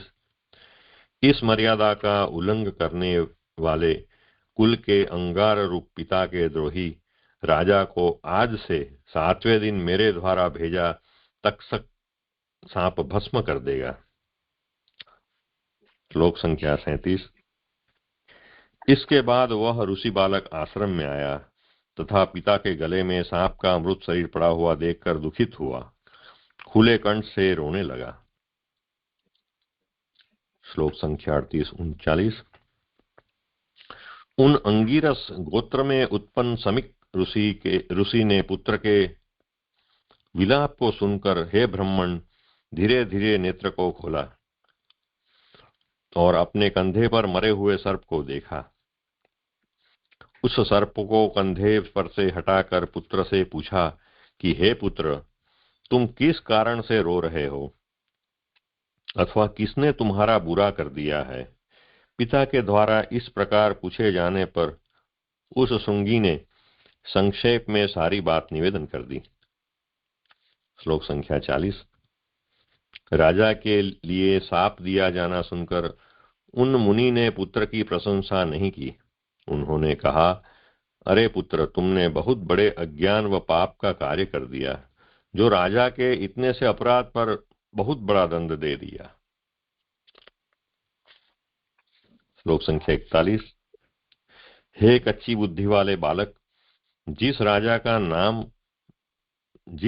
का नाम पर है उसे तुम्हें मनुष्य के समान नहीं मानना चाहिए, क्योंकि जिसके असह्य तेज से रक्षित प्रजा भय रहित हुई कल्याणों को प्राप्त करती है। श्लोक संख्या 42। जिनका नाम नरदेव है, ऐसे चक्रपाणी भगवान के न दिखाई देने पर यह लोक अत्याधिक चोरों से युक्त हो जाता है, और तब इस लोक की रक्षा न होने पर यह भेड़ों के झुंड की तरह तत्क्षण नाश को प्राप्त हो जाता है। श्लोक संख्या 43।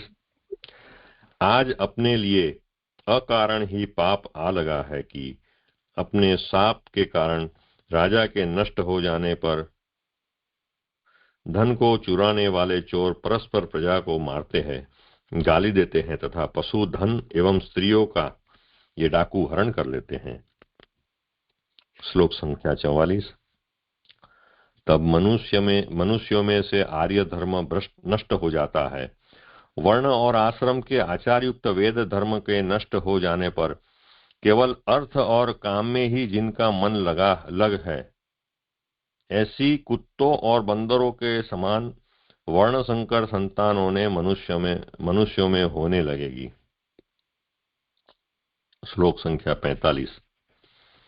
सम्राट परीक्षित विख्यात यश वाले धर्म का पालन करने वाले भगवान के महान भक्त राजर्षि और अश्वमेघ यज्ञ करने वाले थे। भूख व प्यास से व्याकुल हुए और थके हुए व दीन स्थिति में पड़े हुए वे राजा हमसे शाप पाने योग्य किसी भी प्रकार नहीं थे। श्लोक संख्या 46। आपके पाप रहित भक्तों में इस बालक ने कच्ची बुद्धि होने के कारण जो पाप कर दिया है, हे भगवान, आप सबके आत्मा होने से क्षमादान देने के योग्य है। श्लोक संख्या 48। सूत उवाच। इस प्रकार पुत्र द्वारा किए गए पाप से वे महामुनि पश्चाताप युक्त हो उठे। राजा द्वारा स्वयं अपराध किए जाने पर भी उन्होंने उसका अपराध सोचा तक नहीं। श्लोक संख्या 49। लोक में प्रायः यह देखा जाता है कि असत पुरुष साधु पुरुषों को हर्ष शोकादि द्वंद्व में जोड़ देते हैं, परंतु वे साधु पुरुष न तो दुखी होते हैं और न ही प्रसन्न होते हैं, क्योंकि आत्मा इन गुणों का आश्रय नहीं होता। इति श्रीमद् भागवत महापुराण प्रथम स्कंधे 18वें अध्याय की श्री वल्लभाचार्य चरण कृत सुबोधि संस्कृति का उत्तमाधिकारी प्रकरण का 12वां अध्याय हिंदी अनुवाद सहित संपन्न। 147 को रह गए हो क्या?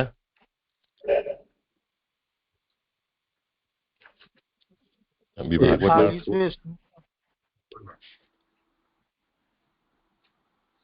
47वें श्लोक का अर्थ रह गया हाँ बोल देता हूँ। 46 से सीधे 48 पे पहुंच गए थे। 45 में रह गए। नहीं 45 तो किया ना। नहीं 47 हाँ। तिरस्कार किए गए, धोखा खाए हुए, साप दिए गए, अवज्ञा किए गए और ताड़ना देने पर भी भगवान के भक्त सब कुछ करने में समर्थ होते हुए भी अपने प्रति किए गए इन सभी अपराधों का बदला नहीं लेते। जैसे भागवत हाथ पढ़ू अभी। पृष्ठ संख्या 5 है, उसमें दूसरा पैराग्राफ है।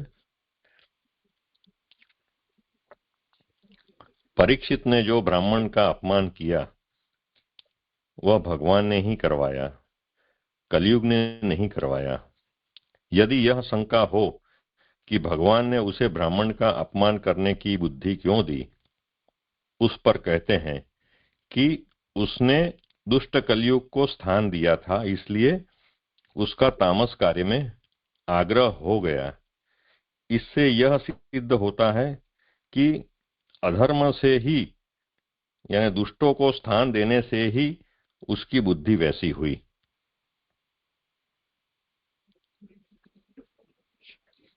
तो यहां ये समझा रहे हैं कि जो परीक्षित को जो ब्राह्मण का अपमान किया उसमें कलयुग ने नहीं करवाया, पर भगवान ने स्वयं ही ये कार्य ब्राह्मण के श्राद्ध द्वारा करवाया, क्योंकि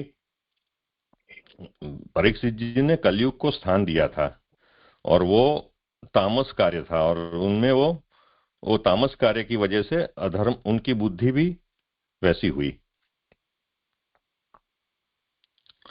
शंका होती है कि कलयुग तो काल रूप है, काल की तो कोई मूर्ति होती नहीं, तो फिर निरंतर वर्तमान उसका निग्रह और उसको स्थान देना ये सब कैसे हो सकते हैं? जैसे समझाना है या पढ़ जाना है? जो ठीक लगे, समझ में आए तो समझा दो, नहीं समझ में आए तो पढ़ जाओ। नहीं ठीक है।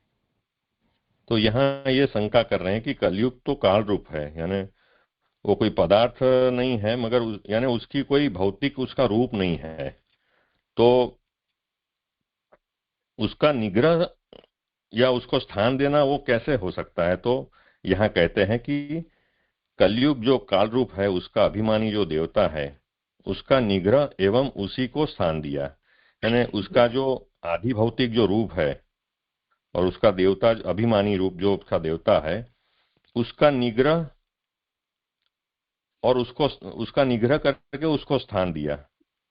अर्थात परीक्षित के राज्यकाल में कलयुग के धर्मों की प्रवृत्ति नहीं हुई, ये ही उसी का निग्रह था।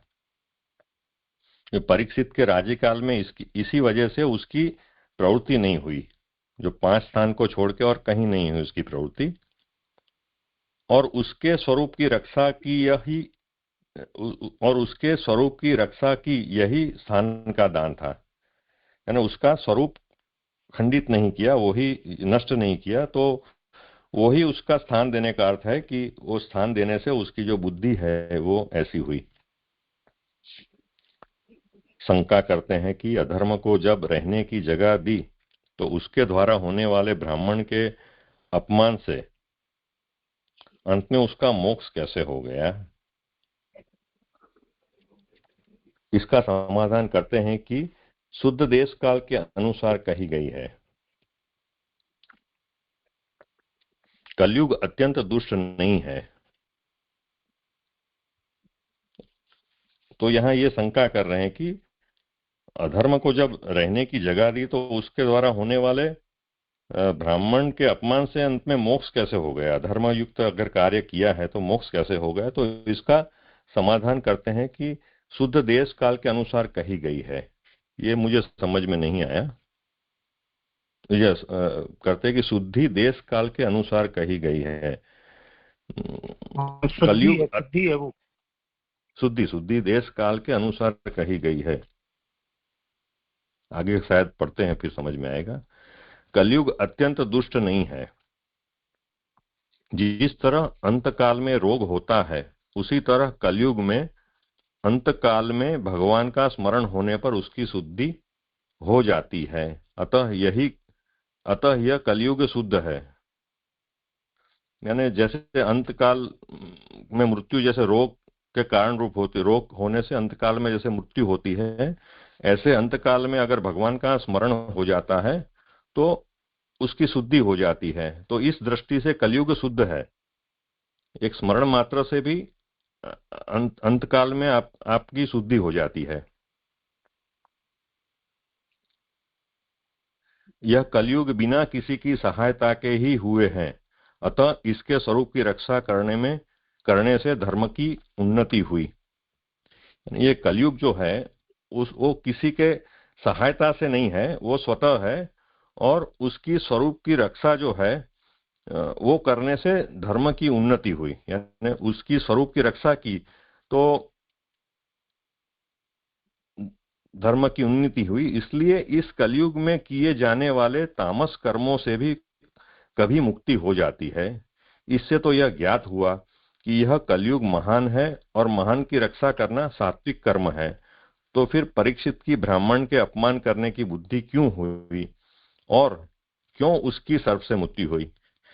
यानी यहाँ ये बता रहे हैं कि जो कलयुग में जो तामस कर्म से भी मुक्ति हो जाती है, तो कलयुग तो महान है और महान व्यक्ति की महान की रक्षा जो करना वो तो सात्विक कर्म है।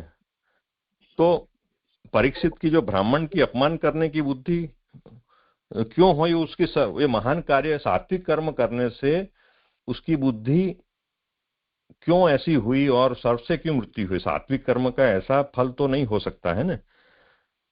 तो इसका उत्तर यह है कि कलयुग में यदि धर्म होता तब कलयुग के असहाय सूर होने से उसकी रक्षा करना सात्विक कर्म होता, परंतु उसमें तो धर्म सिद्ध ही नहीं है, इसलिए उसकी रक्षा करना ऐसा फल परीक्षित को मिला। यानी कलयुग में यदि धर्म होता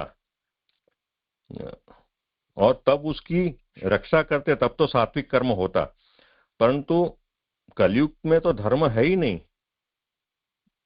तो इसकी वजह से धर्म नहीं होने से उसको स्थान दिया, तो इसकी वजह से उसको ये फल मिला। कलयुग तामस है, सतयुग सात्विक है, त्रेता राजस सात्विक है, द्वापर राजस तामस है, और कलयुग तो केवल तामस है। इसलिए तामस युग की रक्षा भी तामसी है और उसका फल भी वैसा ही होता है। यानी युग का जो गुण है वो बताया और अंत में कहा कि जो कलयुग तो केवल तामस ही है, तो तामस युग की रक्षा भी तामसी कार्य कहा जाता है और उसका फल भी तामसी होता है। तो इसी वजह से उनकी ये हुई मृत्यु सर्प से हुई। इस कलयुग में धर्मों से चित्त शुद्धि नहीं होती, किंतु स्वर्गादि ही होते हैं। इस कलयुग में अदृष्ट फल ही होता है, दृष्ट फल नहीं होता। इसके लिए गंदले जल के प्रवाह का दृष्टांत दिया। यहाँ ये कह रहे हैं कि कलयुग में कोई भी नित्य नैमित्तिक कर्मों धर्म करने से चित्त शुद्धि नहीं होती है, किंतु फिर सिर्फ स्वर्ग आदि का ही फल उसमें है। चित्त की शुद्धि कोई भी धर्म कलयुग में किए गए कोई भी धर्म से होती नहीं है। और कलयुग में जो भी फल भी मिलता है तो वो अदृष्ट से मिलता है, दृष्ट से नहीं मिलता है। दृष्ट गंदे जल से, अगर इसमें दृष्टांत देते हैं कि गंदे जल से अगर आप शुद्धि करोगे तो वो अशुद्धि ही माना जाएगा, शुद्ध नहीं होगा। पाप के अभाव में भी ऐसा ही समझना है। इसके लिए लौकिक न्याय से कहते हैं मालिन्यम मलिने लोके।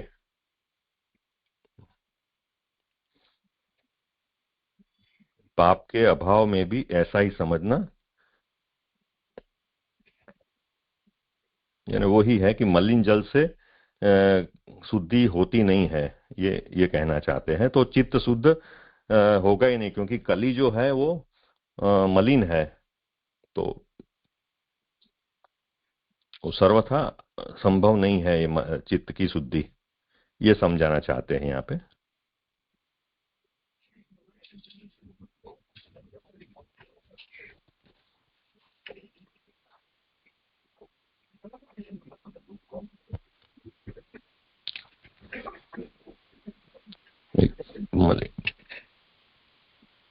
क्या हो गया? हाँ, पाप के अभाव में ऐसा ही समझना, इसमें लौकिक न्याय को कहते हैं, ये तो समझ लिया।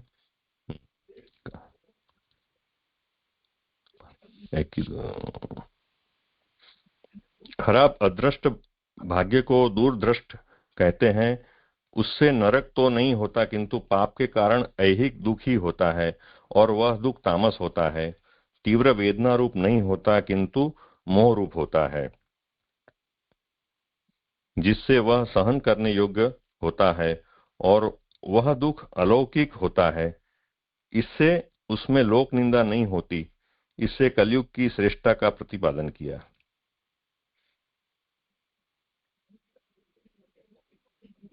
ये यहाँ तक ही है शायद। ये जो 18वें श्लोक की है ना, तो यहाँ तक अध्याय है। हाँ जी, यहाँ पे एक शंका थी पृष्ठ नंबर 5 पे, जो लास्ट थर्ड लाइन है ना, कि और उसके स्वरूप की रक्षा की यही स्थान का दान था। मतलब मूर्त स्वरूप में नहीं था ऐसा कहा, तो उसके स्वरूप की रक्षा की यही स्थान का दान था, ये पंक्ति नहीं समझ पड़ी। यह उनका नष्ट नहीं किया, उसका नाश नहीं किया है कलयुग का, ये बताना चाहते हैं। कलयुग को वही रूप में उसका जो स्वरूप था उसी में उसको स्थित रखा।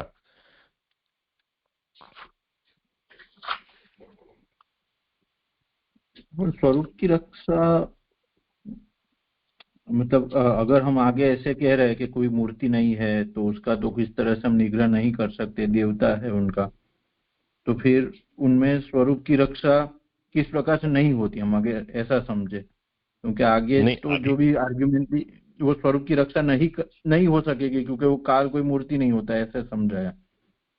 नहीं, मगर उसका आधिदैविक स्वरूप तो बताया ना, वो उसका आधिदैविक स्वरूप तो है, स्वरूप में तो स्थित है ना, वो स्वरूप की रक्षा। तो फिर आधिदैविक स्वरूप की रक्षा की मतलब वो तो एक ही ऑप्शन है ना कि वो रक्षा करना, और तो कोई ऑप्शन ही नहीं ना। तो ये नहीं, स्थान का मतलब ही वो होता है ना, स्थान यानी कोई स्वरूप को ही आप स्थान दे सकते हो ना, कोई काल को तो स्थान दे नहीं सकते हो आप, कोई चीज ही चाहिए ना स्थान पे रखने के लिए। तो इसीलिए स्वरूप का वो जो स्वरूप जो है उनमें स्थित रखकर उनको स्थान दिया। अच्छा, मतलब स्वरूप को हम भंग नहीं कर सकते, એટલે कुछ स्थान दे दिया, वहीं पे वो आधिदैविक स्वरूप या उनका जो भी देव रूप स्वरूप है वहां विराज पाएंगे, अथवा रह पाएगा। हाँ, ऐसा ही मैं समझता हूँ। हाँ, ये तो मेरे को ठीक लग रहा है। जैसे ऐसे ही समझना। हाँ, जी, स्थान भी दिया है और उसकी रक्षा भी की है, तो क्या उसका मतलब है, बस वो समझा रहे हैं।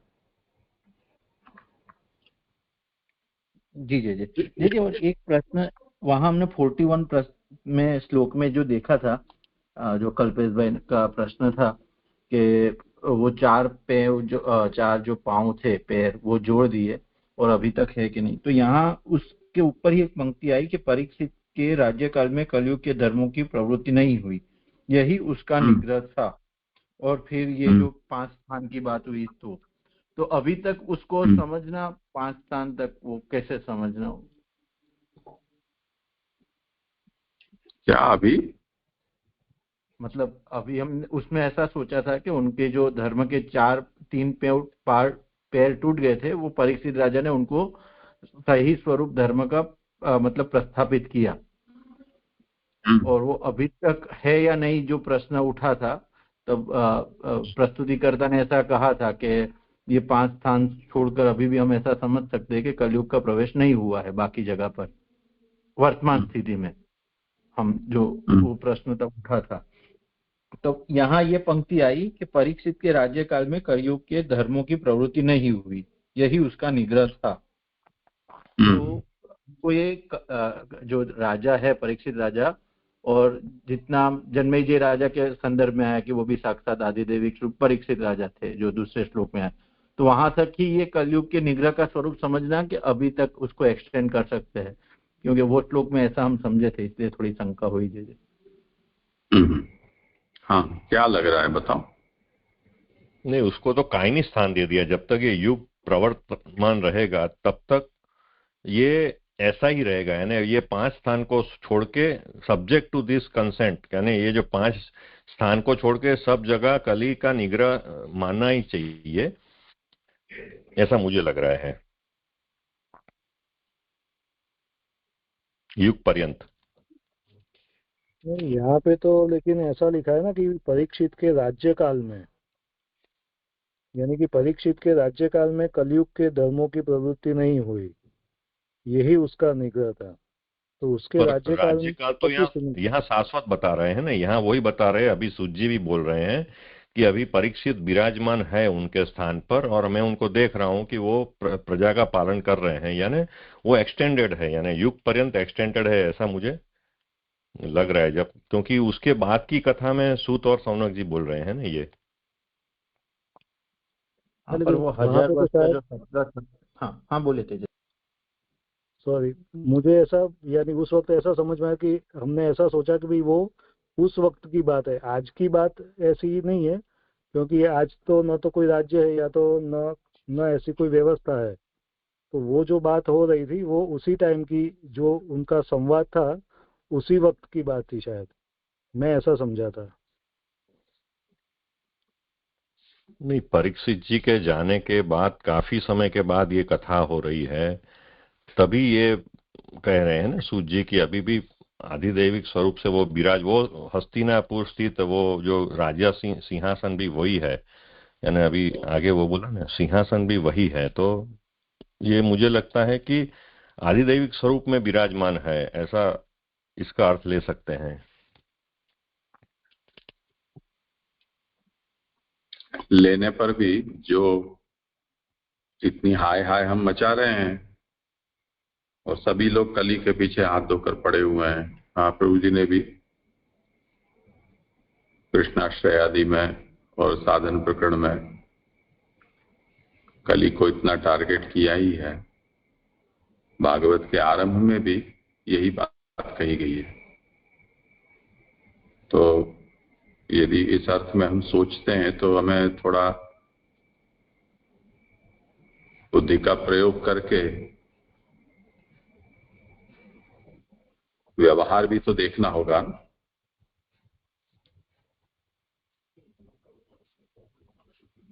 अगर वो प्रिवेलिंग हमको दिखाई दे रहा है तो लिखा क्या है, तो हमें उस तरह से अर्थ उसका तात्पर्य सोचना होगा। तो हाथ कंगन को आरसी क्या, कली तो प्रत्यक्ष दिखलाई दे ही रहा है सर्वत्र।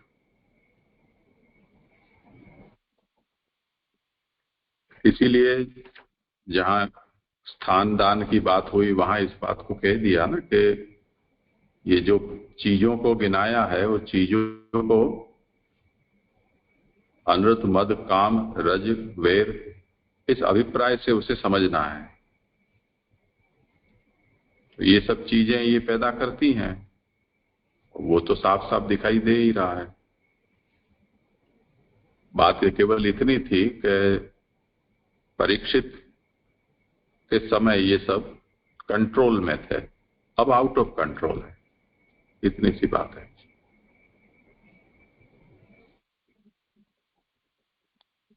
जी धन्यवाद। जी जी जी, स्पष्ट हुआ। एक दूसरा प्रश्न था कि इसमें एक आया ना कि इसलिए इस कलयुग में किए जाने वाले तामस कर्मों से कभी मुक्ति हो जाती है। मतलब 6ठे नंबर के पेज पे 5वीं 6ठी लाइन है। तो अभी तक ऐसा कहा कि तामस है तो मतलब तामस से उसकी रक्षा की तो उनको तामसी फल वैसा ही मिला, और आगे भी ऐसा आया कि उनका तामस कार्य में आग्रह हुआ और उसको भी साबित किया महाप्रभु जी ने, सात्विक नहीं होके तामस ही है, ऐसा भी महाप्रभु जी ने यहाँ पे कंक्लूड किया, मतलब सात्विक कर्म की शंका करके भी। लेकिन ये एक पंक्ति उसमें बीच में मेरे को समझ नहीं आई कि इसलिए इस कलयुग में किए जाने वाले तामस कर्मों से कभी मुक्ति हो जाती है, तो ये समझ नहीं आई वाली पंक्ति। मेरा भी करो समाधान। ये तो कोई एग्जाम्पल से पता चलेगा। ये तो यहाँ बता रहे हैं कि तामस फल से भी कभी मुक्ति हो जाती है, मगर वो कैसे होती है वो तो कोई इसका उदाहरण से ही पता चलेगा, या कैसे होती है वो प्रक्रिया से पता चलेगा। जय आप ही समझाइए। नहीं, ये तो यहाँ परीक्षित को ही उसका उदाहरण बनाया है ना, उन्हीं के ऊपर ये घटित करना है, वही तो समझा रहे हैं। अच्छा, ब्राह्मण परीक्षित ने ब्राह्मण का अपमान किया, श्रृंगी ने उसको शाप दिया, तो शाप जन्य जो मरण है बावजूद उसके परीक्षित की मुक्ति कैसे हो गई? शापित कोई तो मुक्ति नहीं होनी चाहिए ना। तो उसके लिए ये कहा कि कली को कितनी गाली दे दो पर इतना बुरा नहीं है कलियुग।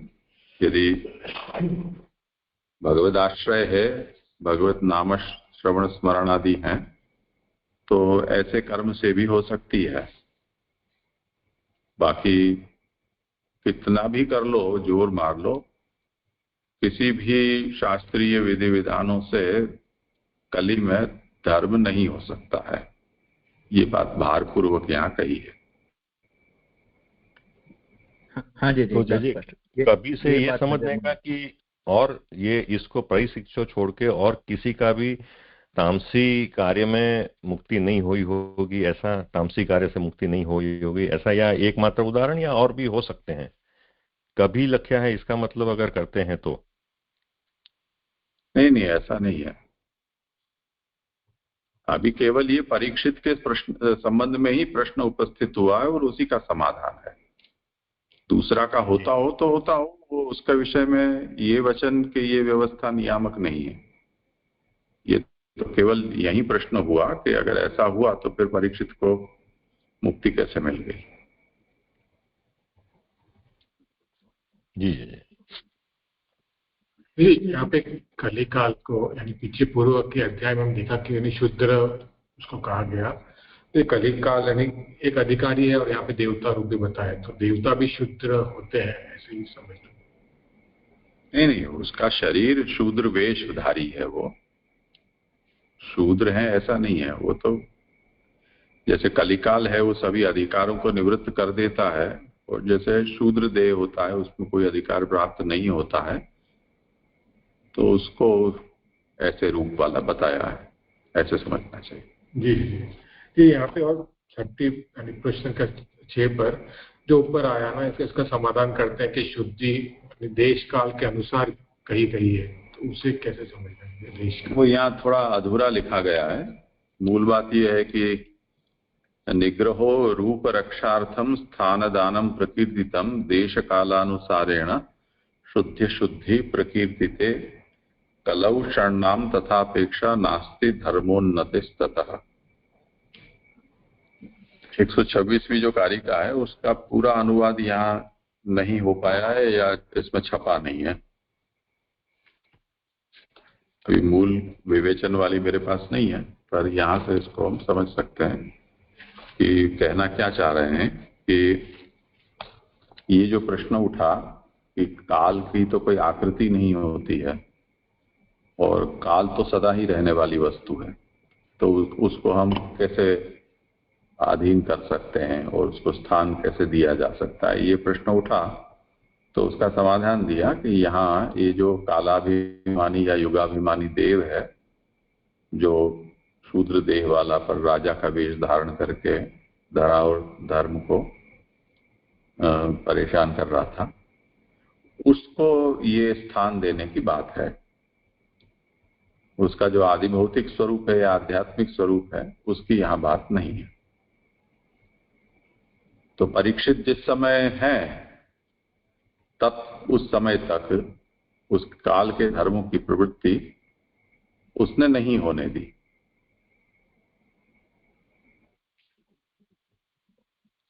इसलिए जो काल का अधिकार जब से काल अपने धर्मों का व्याप्त करें, वो परीक्षित के राज्य काल में उसने नहीं करने दिया। इसी को कलिकाल को परीक्षित ने अपने वश में किया, ऐसा समझना है। और जैसे कि परीक्षित ने ऐसा गुस्से में कह दिया था कि इंद्र की भी मैं बाहें उखाड़ दे सकता हूं और अब मैं इसको भी नहीं रहने दूंगा, धराधर्म का संवाद सुनने के बाद, तो उसने उस शूद्र वेशधारी, जो राजा वेशधारी शूद्र है जो कली, उसको उसने मारा नहीं, जिंदा छोड़ दिया। यही उसको स्थान दिया, इसका मतलब है। उसका फिर वर्णन आगे आया कि पहले 4 दिए, फिर और मांगा तो 5वां स्वर्ण भी दिया। अब उसके बाद की जो घटना आगे इस अध्याय में वर्णित हुई है कि वो आश्रम में गए, प्यास लगी और ऋषि ने उनका स्वागत आदि नहीं किया, तो गुस्से अवधि हो गए और मरा हुआ सर्प डाल दिया। ये सब उसने, परीक्षित ने जो अपमान किया, तो इतना समझदार होते हुए भी उन्होंने ऐसा क्यों किया? तो इसका कारण कली को उन्होंने जो स्थान दिया, वो ही एक उनकी ऐसी गलती थी जिसका प्रभाव उनके मन पर भी था और उन्होंने ऋषि का अपमान कर दिया।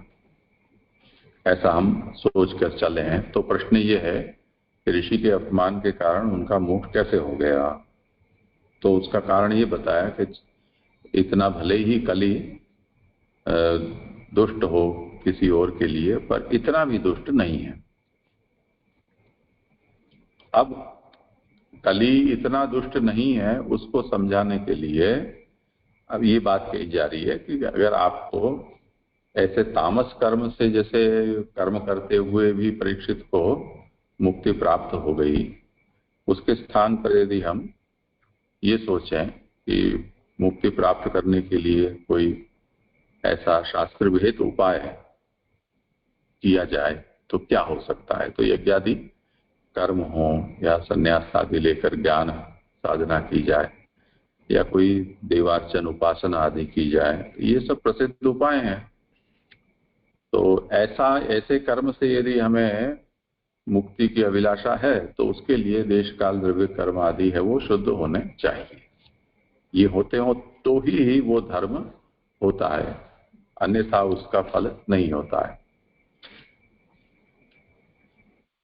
पर कलिकाल जो है उसमें ये एक विशेषता है कि और युगों में इनकी बहुत ज्यादा शुद्धि की अपेक्षा है, और कलिकाल में यदि ऐसा कोई अधिकारी है तो उसकी इतनी शुद्धि नहीं हो तब भी वो उसे फलित हो जाता है।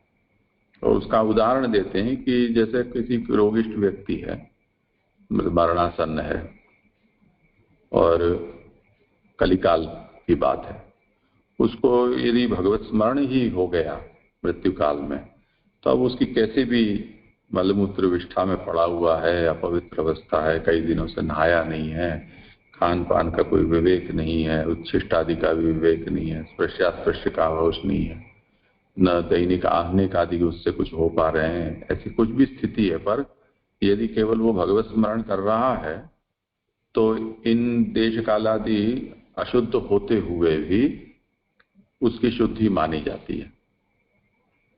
इस अर्थ में ये जो कलिकाल है वो अन्य देश कालादि की शुद्धि से निरपेक्ष सेल्फ रिलायंट है, अपने आप में ही वो फलदान करने में समर्थ है। और ऐसे कलिकाल के स्वरूप की रक्षा करने के कारण यहाँ परीक्षित में धर्म की वृद्धि हुई, यानी उसकी आगे सफल हुई और उसको ऐसा तामस कर्म करते हुए भी मोक्ष की प्राप्ति हो गई। तो कीर्तनादेव कृष्ण से मुक्त संग परम रजेत, ऐसा जो कलिका महात्म्य बताया है, ऐसे महात्मशाली कलिकाल है, उसका भी रक्षण हुआ तो वो बहुत लोगों के लिए उपकारी ही सिद्ध हुआ। अब जो कली के अधर्मकारी वो हैं गुण, उनसे जो लिप्त हो जाते हैं उनकी वो जाने, पर यदि भगवदाश्रित हो अगर कोई हो पा रहा है और वो यदि कलिकाल में है तो उसके लिए तो बल्ले बल्ले ही है उसकी, ऐसे समझना चाहिए।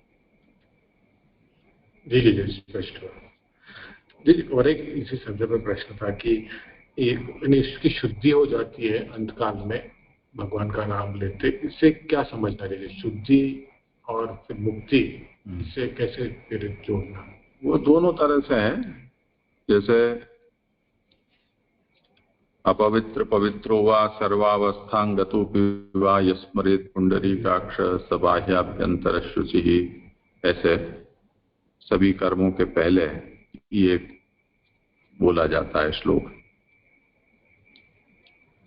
तो वो श्लोक इस अभिप्राय से बोला जा रहा है कि सामान्यतया कर्म करने से पहले जो शुद्धि होती है वो आचमन करते हैं सबसे पहले, फिर प्राणायाम करते हैं, उसके बाद मार्जन करते हैं मंत्र से।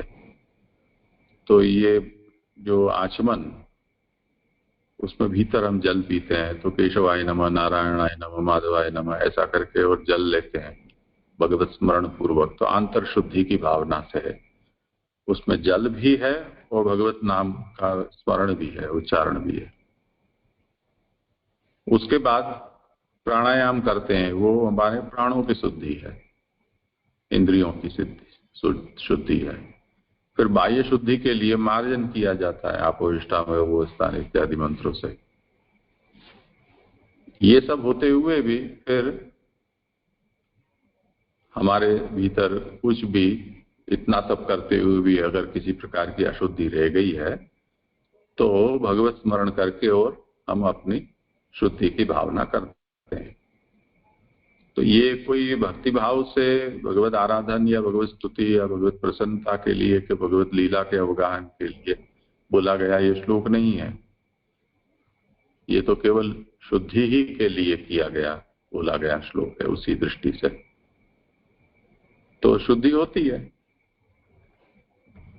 तो ये यहाँ पे जो शुद्धि की बात करिए वो इन जनरल हम जैसा कहते हैं कि अंत्य सामति जो है सागति, अंत्य जो मनती है वो गति, उस संदर्भ में नहीं है ये। यानी सभी मार्ग के लिए अगर किसी को अंत समय अगर शुद्धि करनी है तो भगवान का नाम ले तो शुद्धि हो जाए। आगे फिर जो भी जिस मार्ग का हो उसे जो भी आगे करना है उसके संदर्भ में स्पष्ट।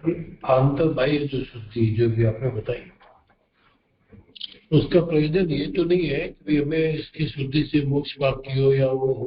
ये तो जो कर्म हम करने जा रहे हैं उसके एवं शुद्धि कर रहे हैं आंतर और बाह्य, ताकि वो कर्म सात्विक रूप से संपन्न हो जाए। प्रयोजन उसका इतना ही। इनकी जो शुद्धि हुई और उसके कारण मोक्ष प्राप्त हुआ परीक्षित की, उसका क्या साधन हुआ? सिर्फ भगवत चिंतन तो शुद्ध और मोक्ष नहीं। और कौन सी अशुद्धि इसमें आई? केवल शाप ही तो है, और तो कुछ अशुद्धि है नहीं। शुद्धि अशुद्धि का यहाँ मुद्दा नहीं है। ये बात ये है कि शाप जनित जो अवस्था है वो तो उसी रूप में अशुद्धि है ना, ये शापित है वो, और तो कोई अशुद्धि है नहीं। पूर्ण से अशुद्धि नहीं बने तो भी अंतगत तो मृत्यु प्राप्त हो रही है। तो मृत्यु प्राप्त होना, वो भी शापित मृत्यु प्राप्त होना, ये अपने आप में अशुद्ध नहीं है। हाँ, वही तो कह रहा हूँ, शाप ही तो अशुद्धि है, और क्या है? दूसरी तो कुछ गड़बड़ी है नहीं। गंगा तीर पर बैठे हैं, ना कुछ खा रहे हैं ना कुछ पी रहे हैं, तो सब दृष्टि से तो शुद्धि शुद्ध है। राजपाट सब छोड़ दिया, अपने बेटे को देख के और निवृत्त हो गए, अहंता ममता भी नहीं रखी है। उस अशुद्धि को निवारण भगवत स्मरण। इन्होंने कोई निवारण या अशुद्धि सोचा ही नहीं है, ये तो भगवत स्मरण ही कर रहे हैं, भक्त हैं और भगवत इच्छा से ही उन्होंने ये माना है। अभी भागवतार्थ में भी हमने ये देखा ना कि वो भी ऐसा कर्म भगवान ने ही उनसे करवाया है, वो कोई अपने अहंकार से किया, वैसी बात नहीं है। मूल बात तो यह यहाँ ये प्रश्न जो उठाया गया कि परीक्षित ने जिस प्रकार का कर्म किया, ब्राह्मण अपराध किया, तो वो अपराध है, वो तो तामसी कर्म कहा जाएगा। तो तामसी कर्म के कारण उनको मिला तो मृत्यु दंड श्रृंगी के द्वारा। तो कुछ सर्पलोक मिल जाता, कोई नरक प्राप्ति हो जाती, कुछ ऐसी, या फिर कोई सर्प योनि मिल जाती, ऐसा कुछ होता मृत्यु के बाद। तो ऐसा कुछ नहीं हुआ और सीधे भगवत लोक को प्राप्त कैसे हो गए? वो मूल प्रश्न ये है। तामस कर्म से उनको ऐसी निर्गुण मुक्ति कैसे प्राप्त हो गई, ये मुख्य था।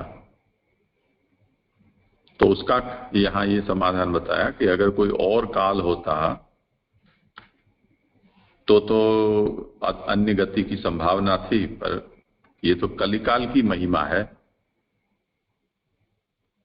कि उसमें अंत समय में भगवत स्मरण, भगवत नाम लेते हुए देह छूटी, तो इतना तामस कर्म किया गया और ऐसा शाप रूप दंड मिला, तब भी उनकी अवगति नहीं होकर उनकी सद्गति हुई, ये कह रहे हैं।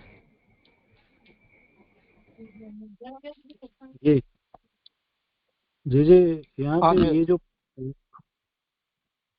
ये जो लास्ट में जो 4 लाइन आई ना, पाप के अभाव में भी ऐसा ही समझना कि इसमें लौकिक न्याय कहते हैं, मालिन्यम मलिने लोके, खराब अदृष्ट भाग्य को दुर्दृष्ट कहते हैं। उससे नरक तो नहीं होता, किंतु पाप के कारण ऐहिक दुखी होता है और वह दुख तामस होता है। तो ये जो पूरी आ रही है ना, वो समझ में नहीं आ रहा है। जैसे वो तीव्र वेदना रूप नहीं होता, किंतु मोह रूप होता है और वह सहन करने योग्य होता है। तो इससे क्या कहना कि उससे फिर कलयुग की श्रेष्ठता दिखा रहे हैं, तो वो स्पष्ट नहीं हो रहा है। करोगे समाधान? हाँ जी, ये मुझे भी समझ में कम आ रहा है। जो भी हो, तो मूल ये बात बताई गई कि जैसे मलिन जल से यदि हम अपने शरीर वस्त्र आदि की शुद्धि करने का प्रयास करेंगे तो जल मलिन होता है, उसके कारण शुद्धि नहीं होगी। उसी प्रकार जो कलिकाल है उसमें हम यदि कुछ भी धर्म करते हैं तो उससे चित्त की शुद्धि नहीं होती है, ये आगे निरूपण किया। अब यदि किसी व्यक्ति ने पाप नहीं किया है तो स्वतः उसने कोई अपने भीतर मल पैदा नहीं किया, पाप रूप, यानी मलिनता उसमें स्वतः नहीं है, और वो कली में है, कलिकाल में है और धर्माचरण कर रहा है।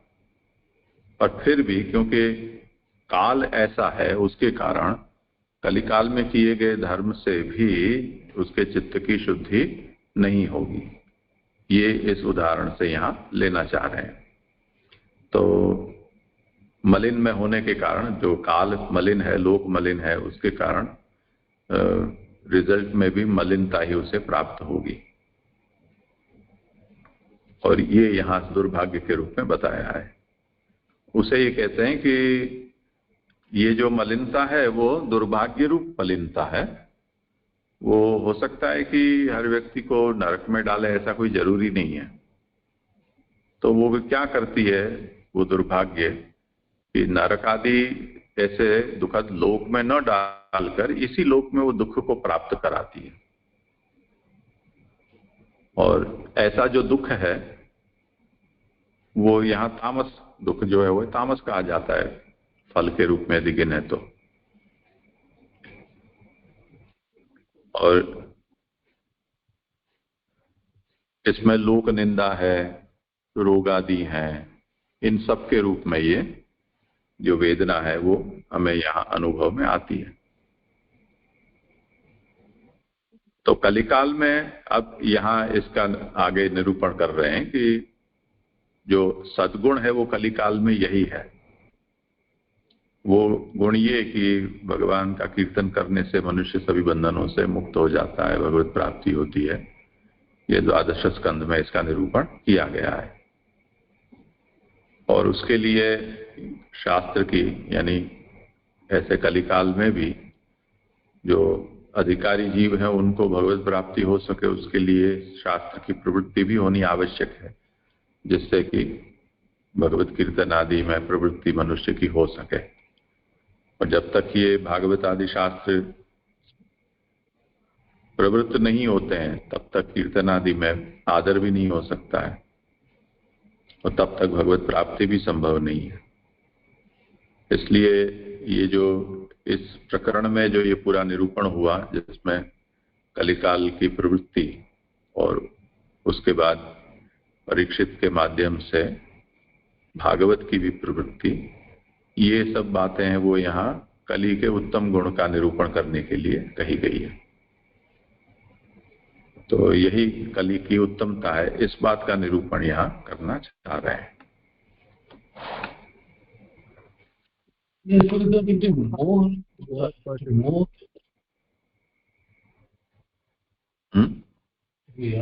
दंडवत तीव्र वेदना रूप नहीं होता, किंतु मोह रूप होता है। मोह को किस संदर्भ में लेना? मोह कैसे? मोह का तात्पर्य ये है कि न तो हमें पूरा अज्ञान है न कुछ अन्यथा ज्ञान है, उसकी बीच की अवस्था जो है वो मोह कहलाती है। तो अज्ञान और अन्यथा ज्ञान की बीच की अवस्था मोह होती है। तो कुछ ऐसे होते हैं, जैसे जो लोक निंदा का यहाँ उदाहरण दिया है, तो लोक निंदा ऐसी वस्तु है कि जिससे हमें शरीर में कोई वेदना नहीं होती है, कोई घाव नहीं होता है, कोई रोग बीमारी नहीं होती है, पर फिर भी वो हमें पीड़ा देती है, तो उसे यहाँ मोहजन्य कहा जाता है।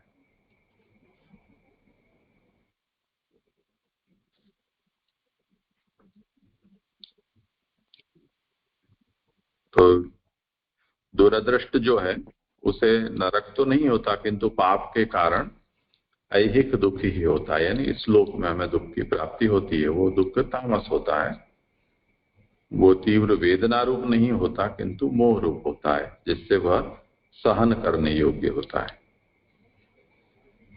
तो ये जो वेदना, संस्कृत भाषा में जो वेदना है वो बहुत ही एक्यूट नेचर का जो पेन है उसके लिए, असह्य जो पेन है उसके लिए ये वेदना शब्द का प्रयोग होता है। इसलिए वो कहते हैं कि ये उस रूप का नहीं है, सहन करने योग्य है, सहन करने योग्य। और यही कलियुग की श्रेष्ठता का प्रतिपादन किया। हाँ, तो अभी वही परीक्षित उसी फेज में से गुजर रहे हैं ना। हाहाकार मच गया पूरे में। परमानंद जी कुछ कह रहे हैं? हाँ जय दंडवत। मैं ये कह रहा था मैं कि यहाँ जैसे राजा परीक्षित से जो गलती हुई, उसने कली को स्थान दे दिया। तो ये बात हमने विष्णु जी के प्रसंग में भी देखी। विष्णु चाहते तो उसी समय समाधान हो जाता, या उसके पूर्व अगर विवाह कर लेते तो वहीं से ही समाधान हो जाता, ये सारा लड़ाई झगड़ा नहीं होता। और यहाँ भी ये कली वाला जो प्रसंग आया वो भी उसमें जो बता रहे हैं। अब इसको अगर शिक्षा के रूप में ले मान के चलो तो माने फिर तो लीला अवरुद्ध हो जाती। अगर मान के चलो कली को अगर वो स्थान भी देते तो फिर काट देते स्थान, तो क्योंकि उसका काल तो नियत था, कली का तो आयु भगवान ने दी है, तो वो तो अपनी आयु पूरी करेगा, कहीं तो करेगा, तो वो तो देना जरूरी था। अब यहाँ ये प्रसंग ये शिक्षा के रूप में ले मान के चलोगे, ये गलती नहीं करना चाहिए था, तो फिर जो तो लीला किस प्रकार होती? एक आध पीढ़ी और निकल जाती। हाँ, ये फिर मैंने मेरे कहने ये था, जैसे अपन भागवत आरती करते हैं तो उसमें कहते हैं आनंद हरेर लीला, माने ठाकुर आनंद रूप हरि की आनंद रूप लीला, तो माने जो भी हो रहा है ठाकुर जी की इच्छा से हो रहा है, अंत में तो ये सिद्ध हुआ ना जे। तो ये कैसे समझना चाहिए थे कि भाई नहीं, समझना तो ये है कि जो होना है वो तो हो चुका है, जो हो चुका है वो ऐसा क्यों हुआ, उसके साथ उसका क्या रहस्य है, उनका उद्घाटन आचार्य चरण यहाँ कर रहे हैं। अब हम ये कहें कि नहीं ऐसा हो के अगर ऐसा होता तो क्या होता, तो उसकी नई व्याख्या लिखनी पड़ेगी। नहीं, जे आज जैसे हमारे साथ भी तो जो हो रहा है, तो हम कितनी भी आसानी करते हैं, लेकिन जो होता है वो तो हो ही जाता है। हाँ, उसके बाद तो उसके ऊपर भागवतार्थ तो सुबोधनी लिखी जाती है। जैसे पुरुषोत्तम सहस्त्र नाम की करूं, एक ही दिख रहा है, बाकी एक लग रहा है ये अध्याय में। अच्छा, 80वां नाम है ना, श्री भागवत कारणम। श्रीयुक्त ऐसे श्रीमद् भागवत शास्त्र स्वरूप। श्री यानी लक्ष्मी अर्थात सर्व विभूति में श्रीमद् भागवत शास्त्र को प्रवृत्त करने वाले आप भगवान ही है, कारण कि ब्राह्मण के शाप निमित्त परीक्षित राजा ने श्री भागवत का श्रवण श्री सुखदेव जी से किया है। इस प्रकार सुख और परीक्षित के संवाद द्वारा भगवान के भागवत के अखिल भूमि में प्रसार करने वाले आप ही हैं। ये एक ही लग रहा है।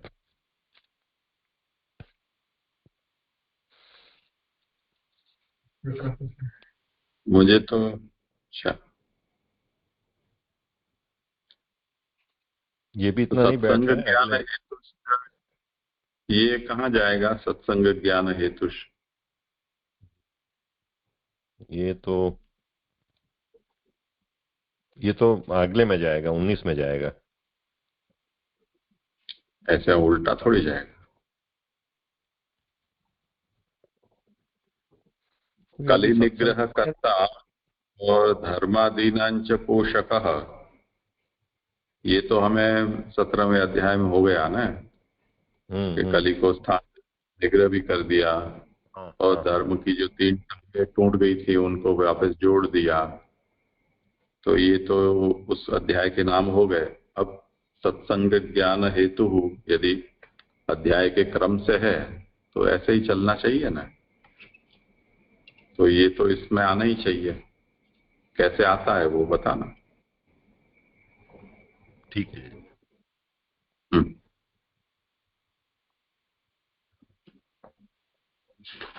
ठीक है, तो आज समय हुआ है, यहाँ रखते हैं। प्रणाम जी।